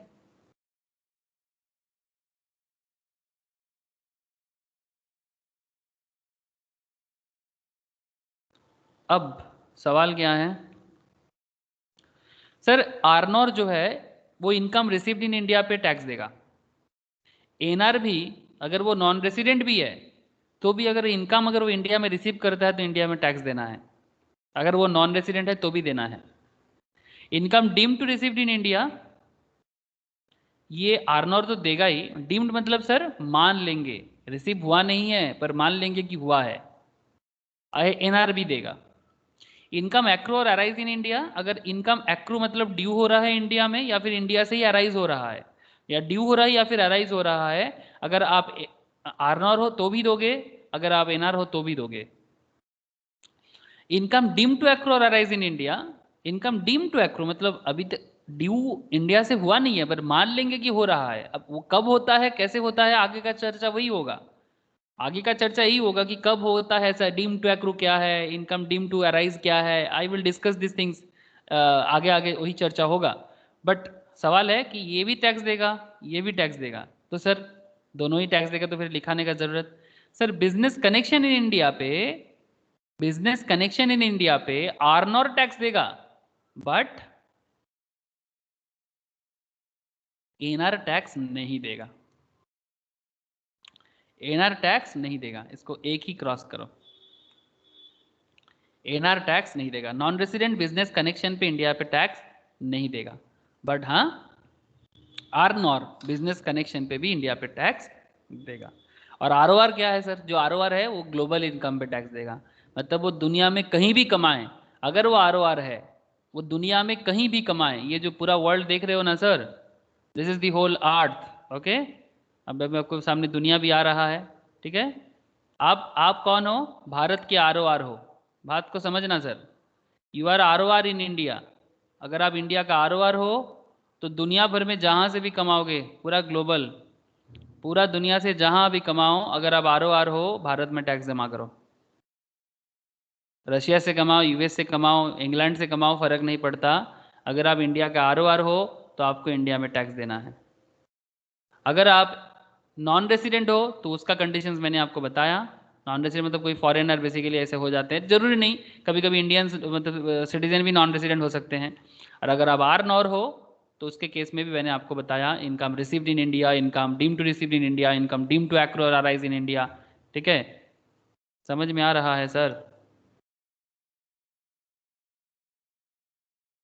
ये समझ में आया जो अभी लिखे? Yes hello, sir. लेकिन इसमें एक सवाल है आपके दादा। में जरूर घूम रहा है, सर ये deem to accrue, deem to arise, ये सब क्या है? मे बी ये जरूर आपके दिमाग में घुस सकता है, ये मे भी आपके मन में चल रहा है, चलना चाहिए कि भाई सर ये income deem to receive, deem to accrue, ये सब क्या है सर, ये सब तो बता दो। ओके सर, वही तो चर्चा करेंगे। बट ये जो शॉर्ट नोट्स है ना, ये जो पिक्चराइजेशन है, माइंड मैप, ये आप दिमाग में रखिएगा। टैक्स इंसिडेंट से बहुत सवाल होता है, बहुत सवाल होता है, वीवीआईपी में लिख के रखा है इसलिए। तो किसको कहाँ पर टैक्स देना है और किसको कहाँ पर टैक्स नहीं देना है, ये बहुत वाइटल एक कॉन्सेप्ट है, याद रखिएगा। नेक्स्ट, अच्छा अब हेडिंग करो सर, हेडिंग करो income received in India.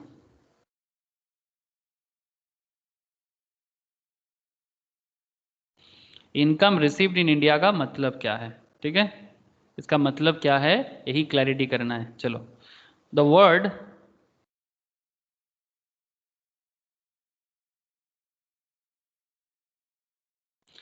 received means, the word received means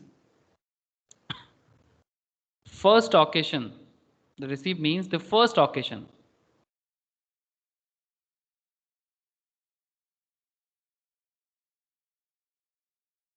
The first occasion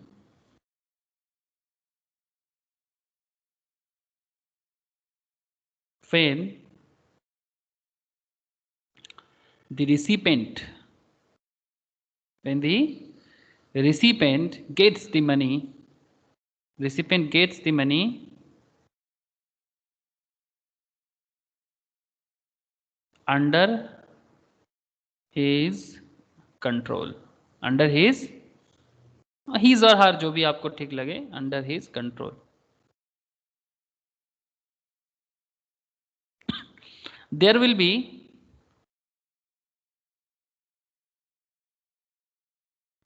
no tax incidents, there will be no tax incidents on second occasion.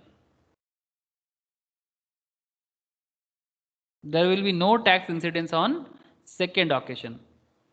No tax incidence if no tax incidence if the money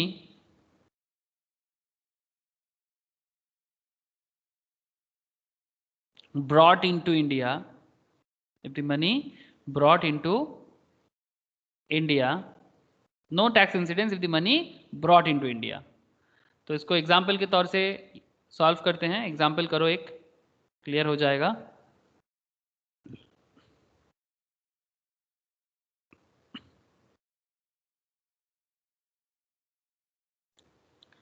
Mr. X received rupees 5 lakh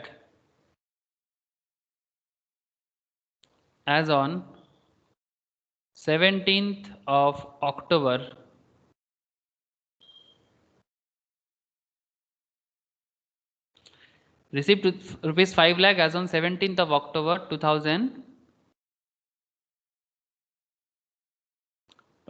2019.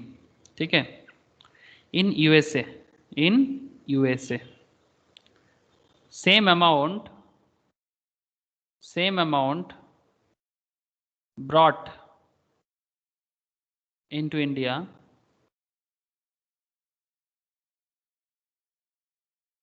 on 22nd of January 2020.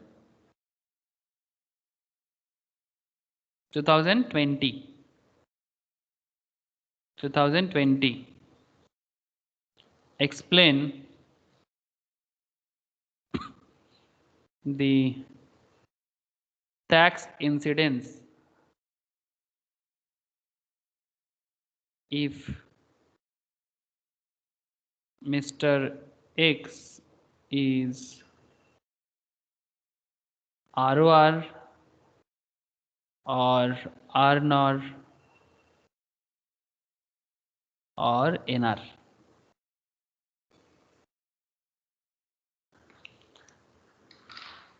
First तो बताओ sir, question clear है कि नहीं? Yes, sir.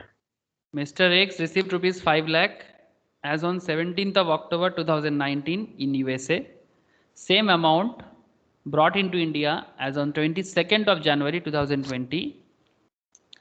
Explain करने के लिए बोल रहा है टैक्स इंसिडेंस कि मिस्टर एक्स अगर ROR है तो क्या होगा, मिस्टर एक्स अगर RNOR है तो क्या होगा, अगर NR है तो क्या होगा.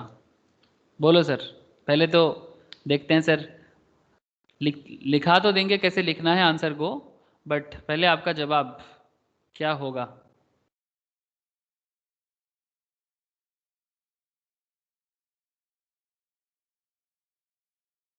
बोल जियाउल तथा क्या होगा सर? ROR को टैक्स देना है? স্যার আরওআর হলে তো ট্যাক্স দেবে, বাকি দুটোর ক্ষেত্রে হবে না। ROR टैक्स देगा, RNOR एंड NR टैक्स नहीं देगा. सबको एग्री हो क्या? है दादा.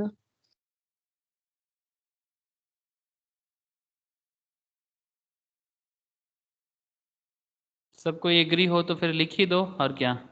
किसी का कोई दूसरा Yes, जवाब sir. है? नहीं फिर- सर, ROR ग्लोबल इनकम पर टैक्स देता है, RNOR जहाँ पे रिसीव करता है वहां पे देता है, हम्म, और NRI का NR का उसका सेम है, शायद नहीं होगा उसका. देखो, in this case the first occasion when Mr. X gets the money, when Mr. X gets the money under his control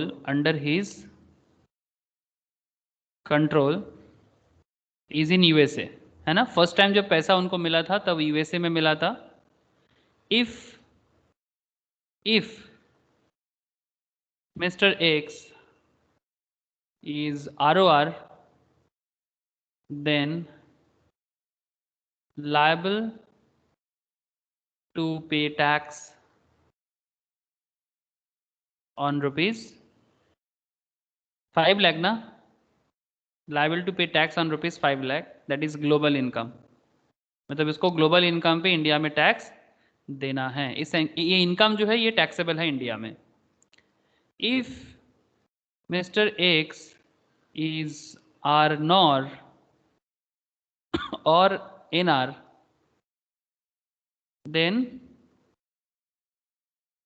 not liable to pay the tax on rupees 5 lakh as, क्यों बता सकते हो? as amount is, sir USA में receive किया है तो USA में देगा ना। as amount is received in USA, received in USA, amount USA में रिसीव किया ये लोग, no and no tax incidence लिख देना ब्रैकेट में, उसको ट्रांसफर किया गया, ब्रॉट इनटू इंडिया हुआ है, बट नो टैक्स इंसिडेंस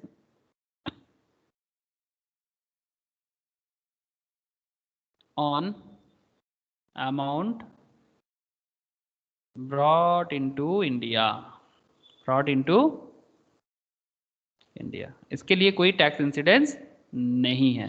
ठीक है, तो इसलिए R NOR and N R को इंडिया में टैक्स नहीं देना है, बट आर को टैक्स देना है।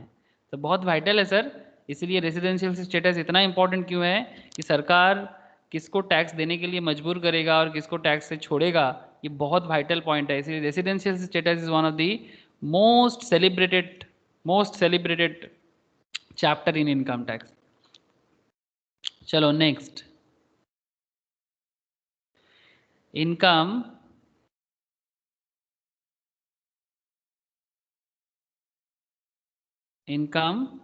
Deemed to received in India. एक एक पॉइंट ही चर्चा कर रहे हैं sir. Income deemed to received in India,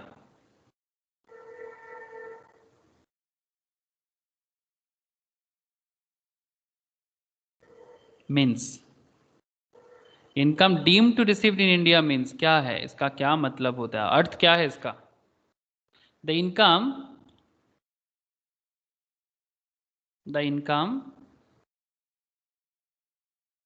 which is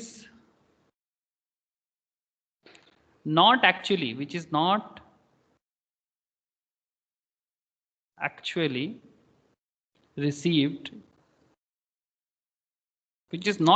received, but it is consider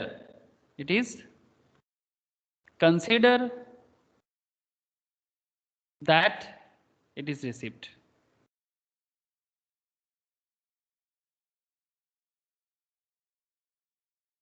definition समझ में आया sir? Income deemed to received in India का मतलब क्या है? This means this is not actually received, actually receive नहीं हुआ है, बट ये माना जाएगा कि वो रिसीव हुआ है। बट सर ऐसा कब होता है, ऐसा कब होगा, किस कॉन्सेप्ट में बोलते हैं? चलो सर देखते हैं ऐसा कौन सा कॉन्सेप्ट में ऐसे कहा जाता है। इसके लिए आपको एक ड्राइंग करना पड़ेगा, ड्राइंग नहीं एक्चुअली कुछ प्रेजेंटेशन है, इसको बाद में भी इस तरह का कॉन्सेप्ट करेंगे सैलरी के अंदर। RPF, recognised provident fund, okay. अब आप लोग जानते होंगे सर, अगर जानते हो तो बढ़िया है, नहीं जानते हो तो कोई प्रॉब्लम नहीं। प्रोविडेंट फंड जो होता है ना सर, इसमें दोनों का कंट्रीब्यूशन होता है, जानते हो सर? प्रोविडेंट फंड में दो तरह का कंट्रीब्यूशन होता है, एक आपका एम्प्लॉयर कंट्रीब्यूट करता है प्रोविडेंट फंड में। सर जो लोग गवर्नमेंट नौकरी करते हैं या फिर कोई भी नौकरी में मिलता है प्रोविडेंट फंड, जो सब कंपनीज देता है या सरकारी तो देता ही है गवर्नमेंट लेवल पे, तो एम्प्लॉयर जो है आपका वो कंट्रीब्यूशन करेगा। जितना अमाउंट एम्प्लॉयर कंट्रीब्यूट करेगा उतना ही अमाउंट एम्प्लॉय भी कंट्रीब्यूट करता है। जितना अमाउंट एम्प्लॉयर कंट्रीब्यूट करेगा उतना ही अमाउंट एम्प्लॉय भी कंट्रीब्यूट करता है अपने प्रोविडेंट फंड अकाउंट में। रिकॉग्नाइज प्रोविडेंट फंड, हाँ, मतलब जिसको सरकार रिकॉग्नाइज करता है। ऐसे भी होते हैं सर, यूआरपीएफ भी होते हैं, अनरिकॉग्नाइज प्रोविडेंट फंड, डिस्कस होगा सैलरी चैप्टर के अंदर। अब एम्प्लॉयर कंट्रीब्यूशंस, अच्छा इस दोनों का कंट्रीब्यूशन तो समझना ही है, बट उससे पहले एक सिनारी क्रिएट कर लेना चाहिए। सिनारी क्या है? सिनारी कुछ ऐसा, mister X an employee, mister X an employee कुछ ऐसा देखने में है मिस्टर एक्स। सर देखने में कैसे भी हो, क्या फर्क पड़ता है? प्रोविडेंट फंड में पैसा जमा हो रहा है ना सर, इसलिए बड़ा खुश है। तो मिस्टर एक्स जो एम्प्लॉय है, ये एम्प्लॉय ऑफ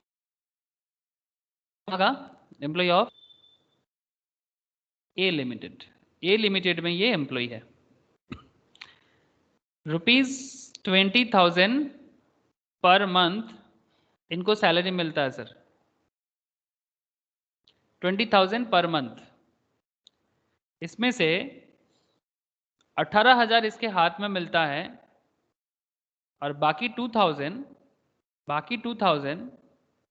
क्या होता है बोलो तो? प्रोविडेंट फंड में जमा होता है। Very good sir. बाकी 2,000 वो ऐसे प्रोविडेंट फंड में जमा कर रहा है, ठीक है। क्योंकि उसका जो एम्प्लॉयर है वो भी 2,000 करके जमा करता है, 2,000 इंटू 12 करके साल भर में 24,000 करके जमा करते हैं।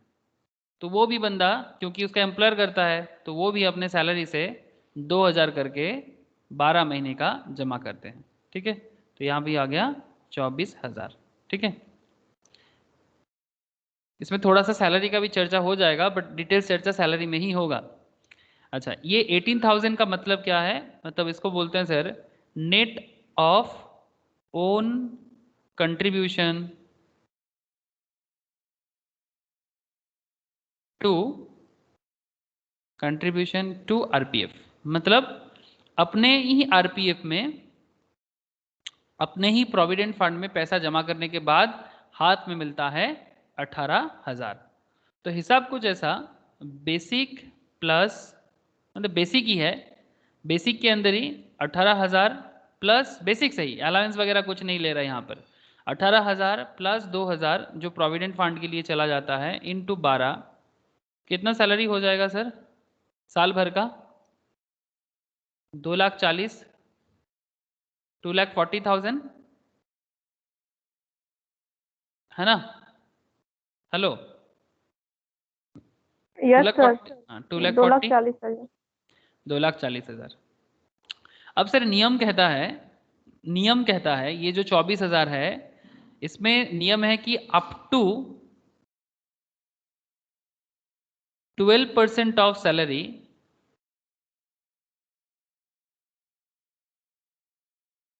एग्जेम्प्ट। इसका मतलब इसका सैलरी कितना है, और greater than 12% of salary taxable under the head salary. अब इसका सैलरी कितना है? सैलरी है इसका 2,40,000।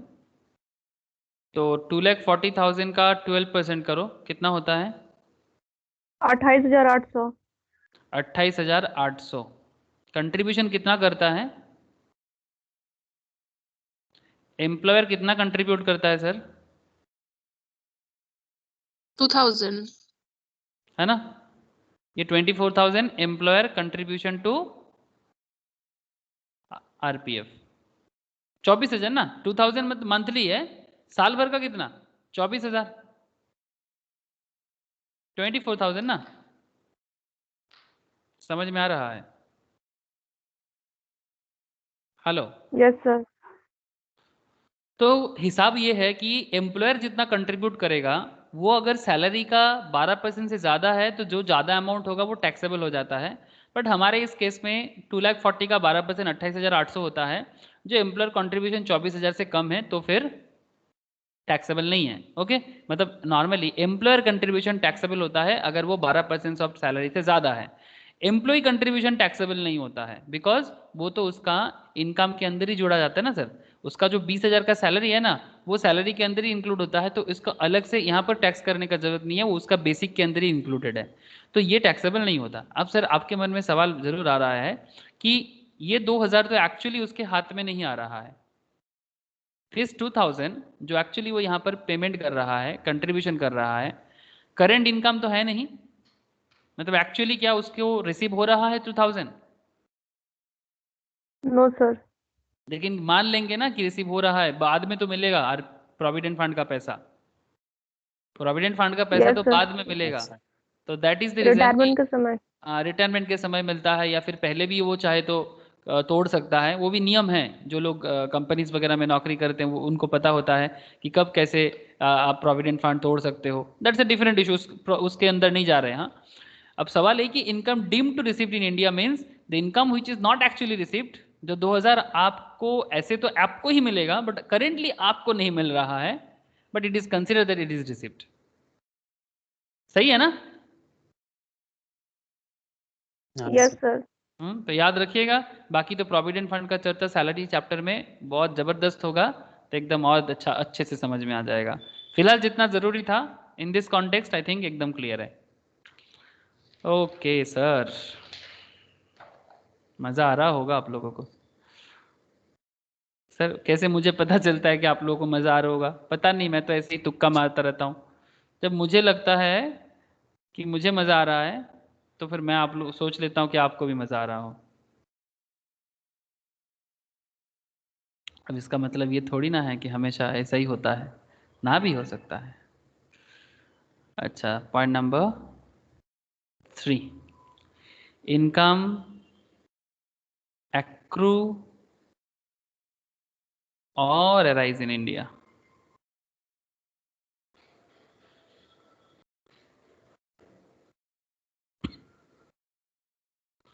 अब इसका भी जबरदस्त मतलब निकाल सकते हैं हम लोग, चलो इसका भी मतलब फटाफट निकाल लेते हैं। The word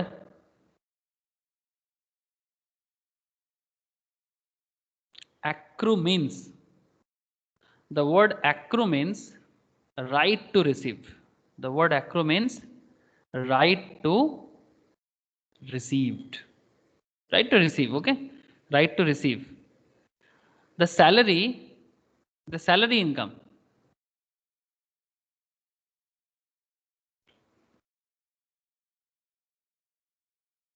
the salary income is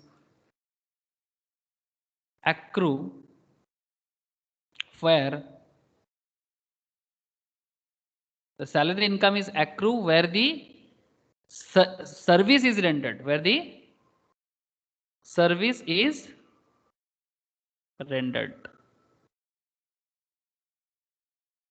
salary income आपका वहां पर एक्रू होता है जहां पर आप सर्विस देते हो, है ना?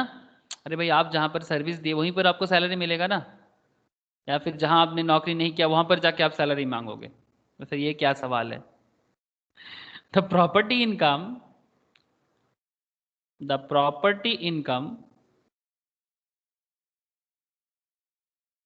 is accrue where the property is situated।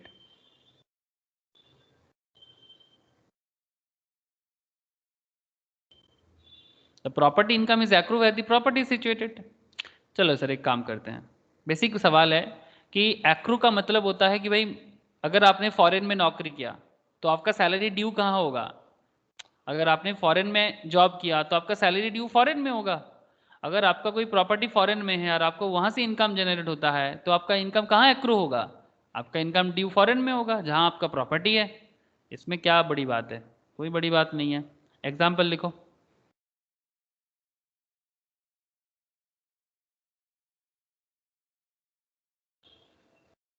Mr. X render the service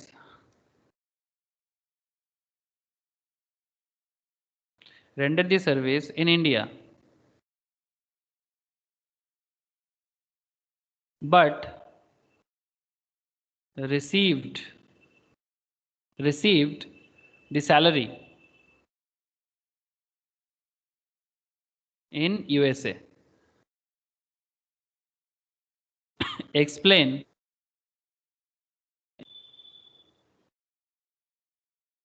the tax consequence. Mr. X rendered the service in India but received the salary in USA. Explain the tax consequence. किसका किसका? Of Mr. X. Explain the tax consequence. If Mr. X, sorry. If Mr. X ROR, RNOR, NR तीनों conditions का क्या जवाब होगा? बोलो sir.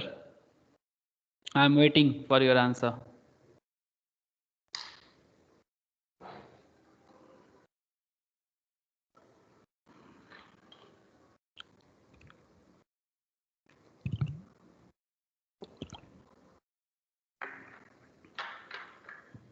कोई जवाब नहीं दे रहे हो?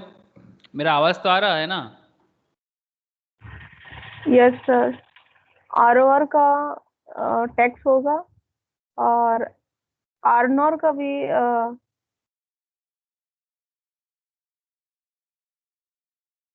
দাদা আরো অনেক ট্যাক্স হবে আর বাকি দুজনের হবে না। और आरनॉर का नहीं होगा क्योंकि यूएसए में वैसे रिसीव कर आर रहा का है। नहीं होगा, किसका नहीं होगा? आर नॉर का।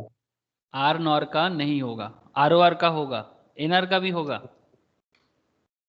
এনার আরো আর নট হবে না, আরো আর এর হবে। सिर्फ आरओआर का होगा, एनआर आरनॉर का नहीं होगा। হ্যাঁ हाँ, क्या सबको एग्री हो? तथा प्रीतम, ऋषभ, जवाब नहीं मिला मुझे अभी तक। না স্যার আরো আরেকটা হবে কিন্তু আর্নার আর এনার হবে না। आरओआर का होगा, आरनॉर एनआर नहीं होगा। चलो सर लिखते हैं और अगर कुछ अलग आंसर है तो आपको समझा भी देते हैं। In this case, Mr. X render the service। कहाँ सर्विस दिया सर? India India. में। Mr. X render the service in India। हाँ, so income is accrue in India। सही की गलत? Yes sir. अगर इंडिया में सर्विस दिया तो इनकम कहाँ एक्रू हुआ? इंडिया में ही हुआ।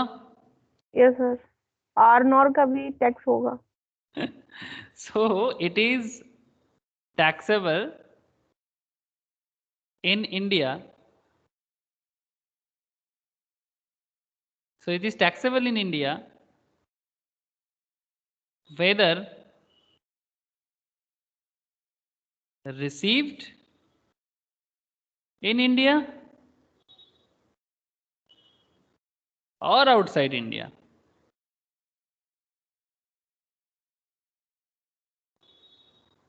तो इसका मतलब taxable in all hands.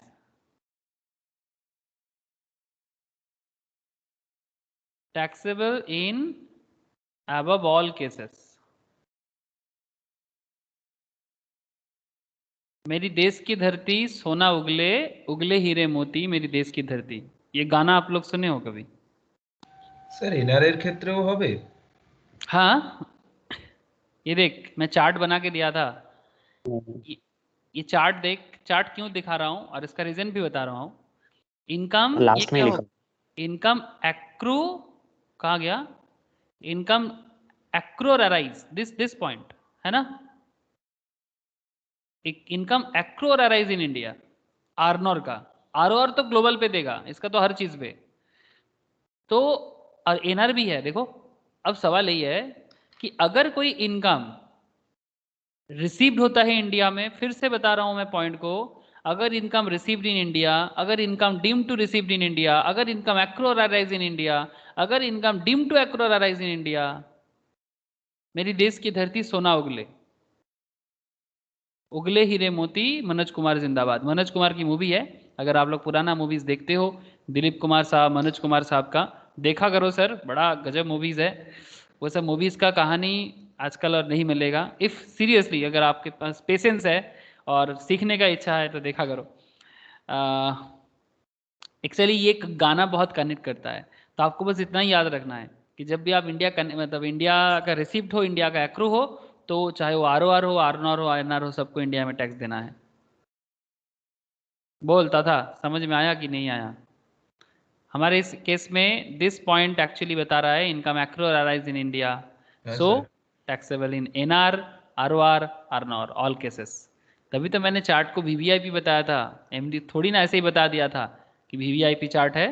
Seriously वो VVIP चार्ट है, वो चार्ट जो समझ जाए वो गलती नहीं करेगा। नेक्स्ट, चलो सर फटाफट दूसरा example.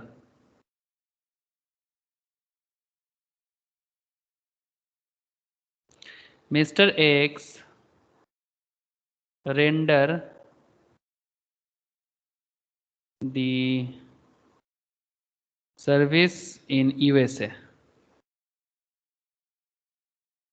but salary is received in India. Explain. Explain, क्या explain करोगे? The tax incidence. चालू हो जाओ सोचना।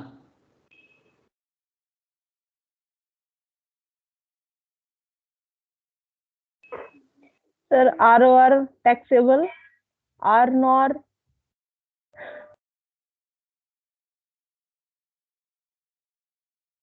इंडिया में नहीं देगा। Mister X render the service in USA, service दिया यूएसए में, सैलरी रिसीव इंडिया में कर रहा है। Explain the tax incidence of mister X if ROR, RNOR, NR. सिर्फ ROR होगा, आरनॉर और NR नहीं होगा, क्योंकि USA में सर्विस किया है। किसी का जवाब कोई दूसरा होगा या सब कोई इंकी के आंसर के तो साथ तीन एग्री हो? जगह ही टैक्सेबल होगा। रोशनी का कहना है कि सर तीनों में टैक्स होगा। बाकी लोग बताओ सर। স্যার ROR আর আর্নর ট্যাক্সেবল হবে, এনআর হবে না। एनआर नहीं होगा। Okay, any other answer? Any other answer?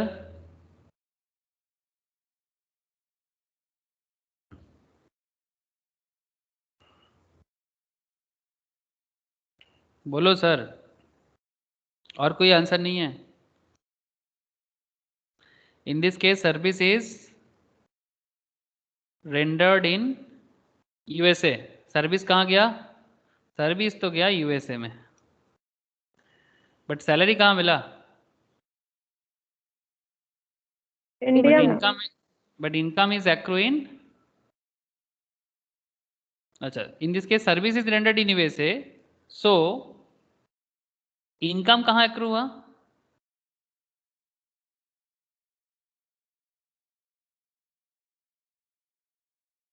USA में। Yes sir. सर्विस अगर USA में दिया है तो इनकम एक्रू तो USA में हुआ, बट सैलरी रिसीव कहाँ की है? इंडिया में। तो हो गया ना सर, मेरी देश की धरती सोना उगले, so taxable in India.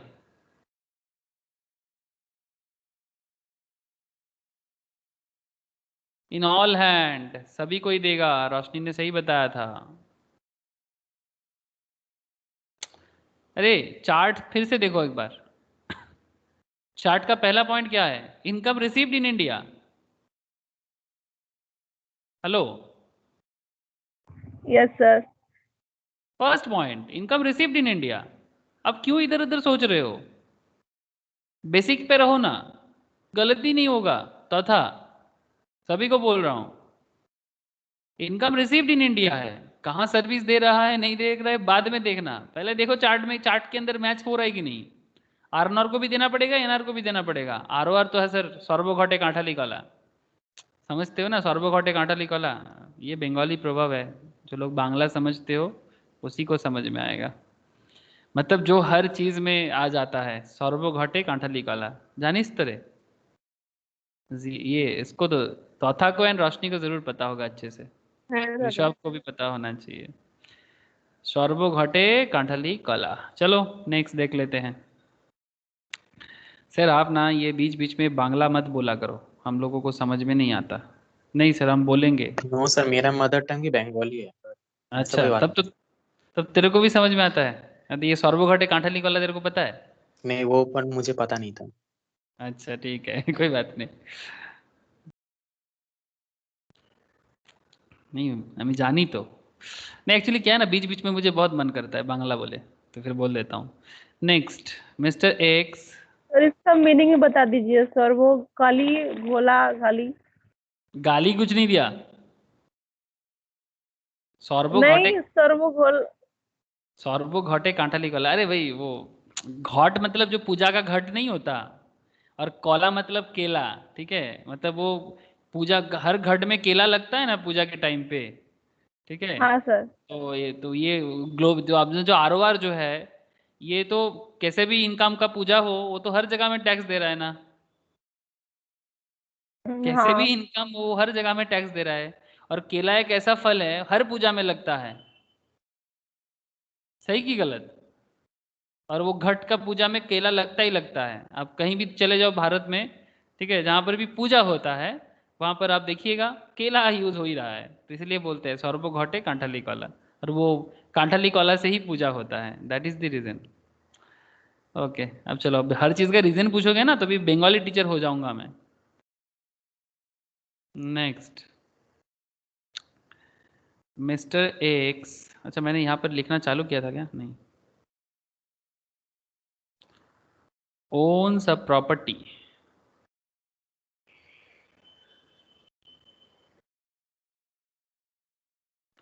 In London. अरे दिल लंदन लंदन हो गया। किसको चाहिए लंदन में प्रॉपर्टी? खरीद लो, बेच रहा हूँ। मिस्टर एक्स ओन से property in London from London, property in London,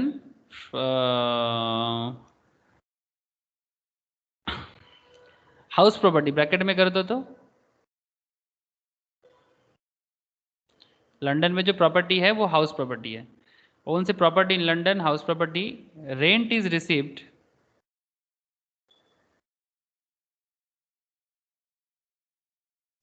rent is received in London, but the amount, but the amount, but the amount is later, amount is later brought into India, brought into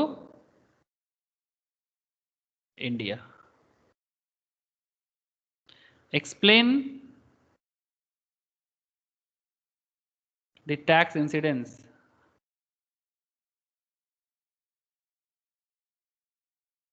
Explain the tax incidence of ROR, RNOR and NR. Sir इसका ROR पे ही ये होगा, tax होगा और नहीं होगा किसी पे। चलो सर सबको ही बोलो, क्या बोले? আরো হবে, ও তো হবে না। सिर्फ ROR होगा बाकी नहीं होगा? না सबको एग्री हो?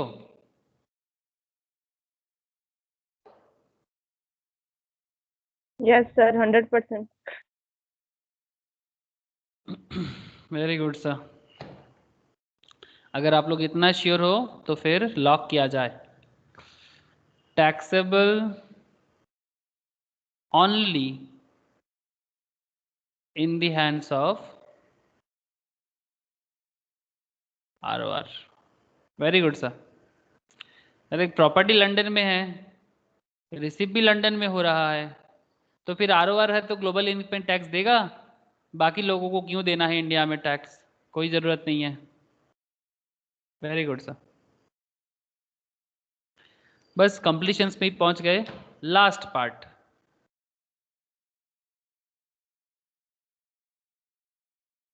एक लास्ट पार्ट में आ रहा है sir,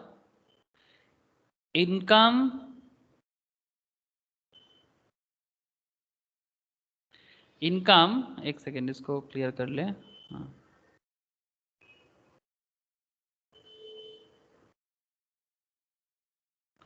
deemed to accrue, income deemed to accrue or arise in India, including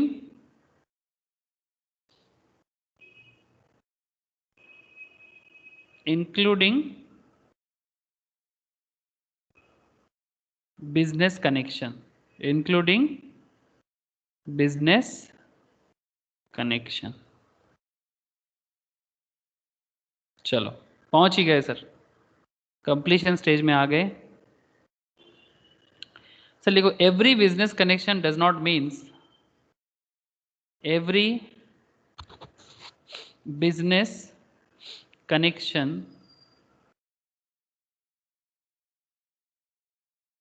does not mean that income deemed to accrue or arise,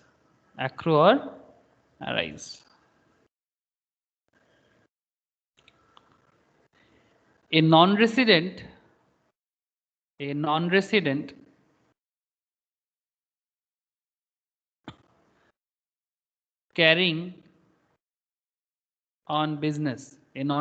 carrying on business, outside India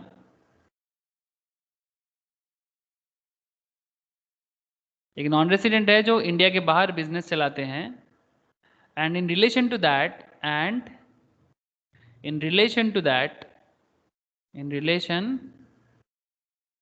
to such business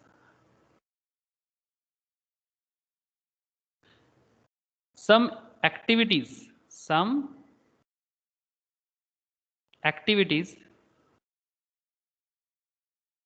is in India, मतलब उसे business के connections पे कुछ activity India में करते हैं, is known as business connection. मतलब foreign में बिजनेस चलाते हैं कोई नॉन रेसिडेंट, बट उस फॉरेन बिजनेस को चलाने के लिए कुछ एक्टिविटी इंडिया में करने का जरूरत होता है, and that is called business connection. Some examples, obviously, some examples of business connection.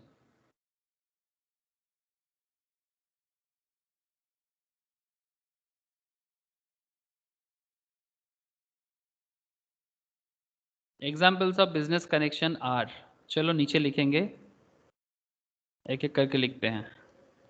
First A, point A,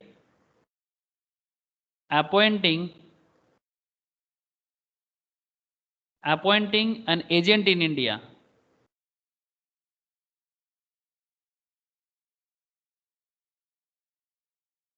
Point B, for systematic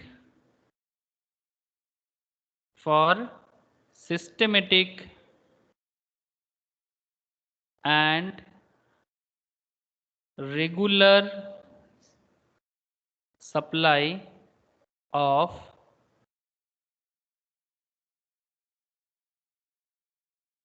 raw material. ठीक है, थर्ड, अच्छा रॉ मटेरियल उसी के साथ लिखना, and sale of non resident goods, sale of non resident goods, मतलब कोई foreign से गुड्स आप इंडिया में लाते हो, इंडिया में सेल नहीं करते, बस इंडिया भाया होके निकल जाता है, नॉन रेसिडेंट गुड्स। बांग्लादेश से गुड्स लिए और श्रीलंका को दे दिए, तो बांग्लादेश से इंडिया भाया होके श्रीलंका जा रहा है, तो kind of that non resident goods, जो गुड्स इंडिया का नहीं है। See, forming a local subsidiary company. Subsidiary क्या है आप लोग जानते हो, मुझे बताने का जरूरत नहीं है, in India.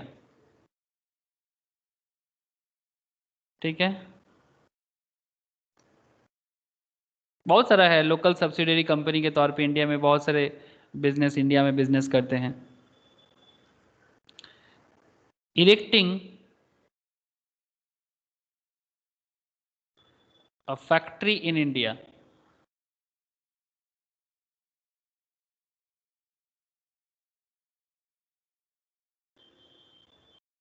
Erecting a factory in India, opening a branch office in India,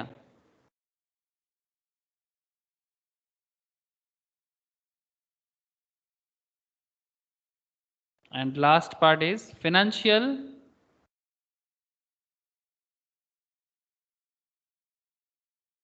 पैसा वगैरह दिया है इंडिया में किसी कंपनी को। एफडीआई वगैरह होता है ना सर, जैसे कि अलीबाबा का वगैरह दिखा ना आपको, पेटीएम में इन्वेस्टमेंट वगैरह है, इस तरह का फिनेंशियल कनेक्शन इन इंडिया। ठीक है सर, यही है, याद रहेगा क्या? एक बार प्लीज़ ये बिजनेस कनेक्शन को ना रीड कीजिएगा। मैं नेक्स्ट क्लास में आपको इसके बारे में 2-4 एग्जांपल्स दे दूंगा, और फिर मैं आपको नेक्स्ट क्लास में अनदर इंटरेस्टिंग एक टॉपिक है, मैं हेड्स की डिटेल्स में बाद में जाऊंगा, बिकॉज मैं ऑलरेडी सभी हेड्स का आपको ओवरव्यू दिया। इसके बाद हेड्स का अंदर का प्रोविजंस करके हम लोगों को सम्स करना है, बट कुछ इधर उधर का चैप्टर है जो बाद में आपको बहुत ज़रूरी होगा।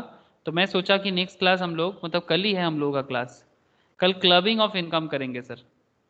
ठीक है, क्लबिंग ऑफ इनकम करेंगे, और मैं रेजिडेंशियल स्टेटस का आपको क्वेश्चंस घर पे सॉल्व करने के लिए दे रहा हूँ, विथ आंसर्स भी दूंगा, कुछ आंसर बिना भी दूंगा। आप लोग घर में ट्राई कीजिए, और जो भी दिक्कत होगा मुझे बताइएगा।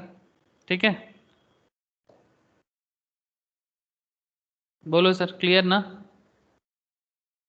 হ্যাঁ দাদা। Yes sir. ओके, ठीक है, Yes, sir. Okay okay sir, फिर बाय आज, टाटा। রাখছি सर দাদা। मैं कुछ पूछना है सर। 1 मिनट रुक जा, सर मुझे भी पूछना है। सबको पूछना है।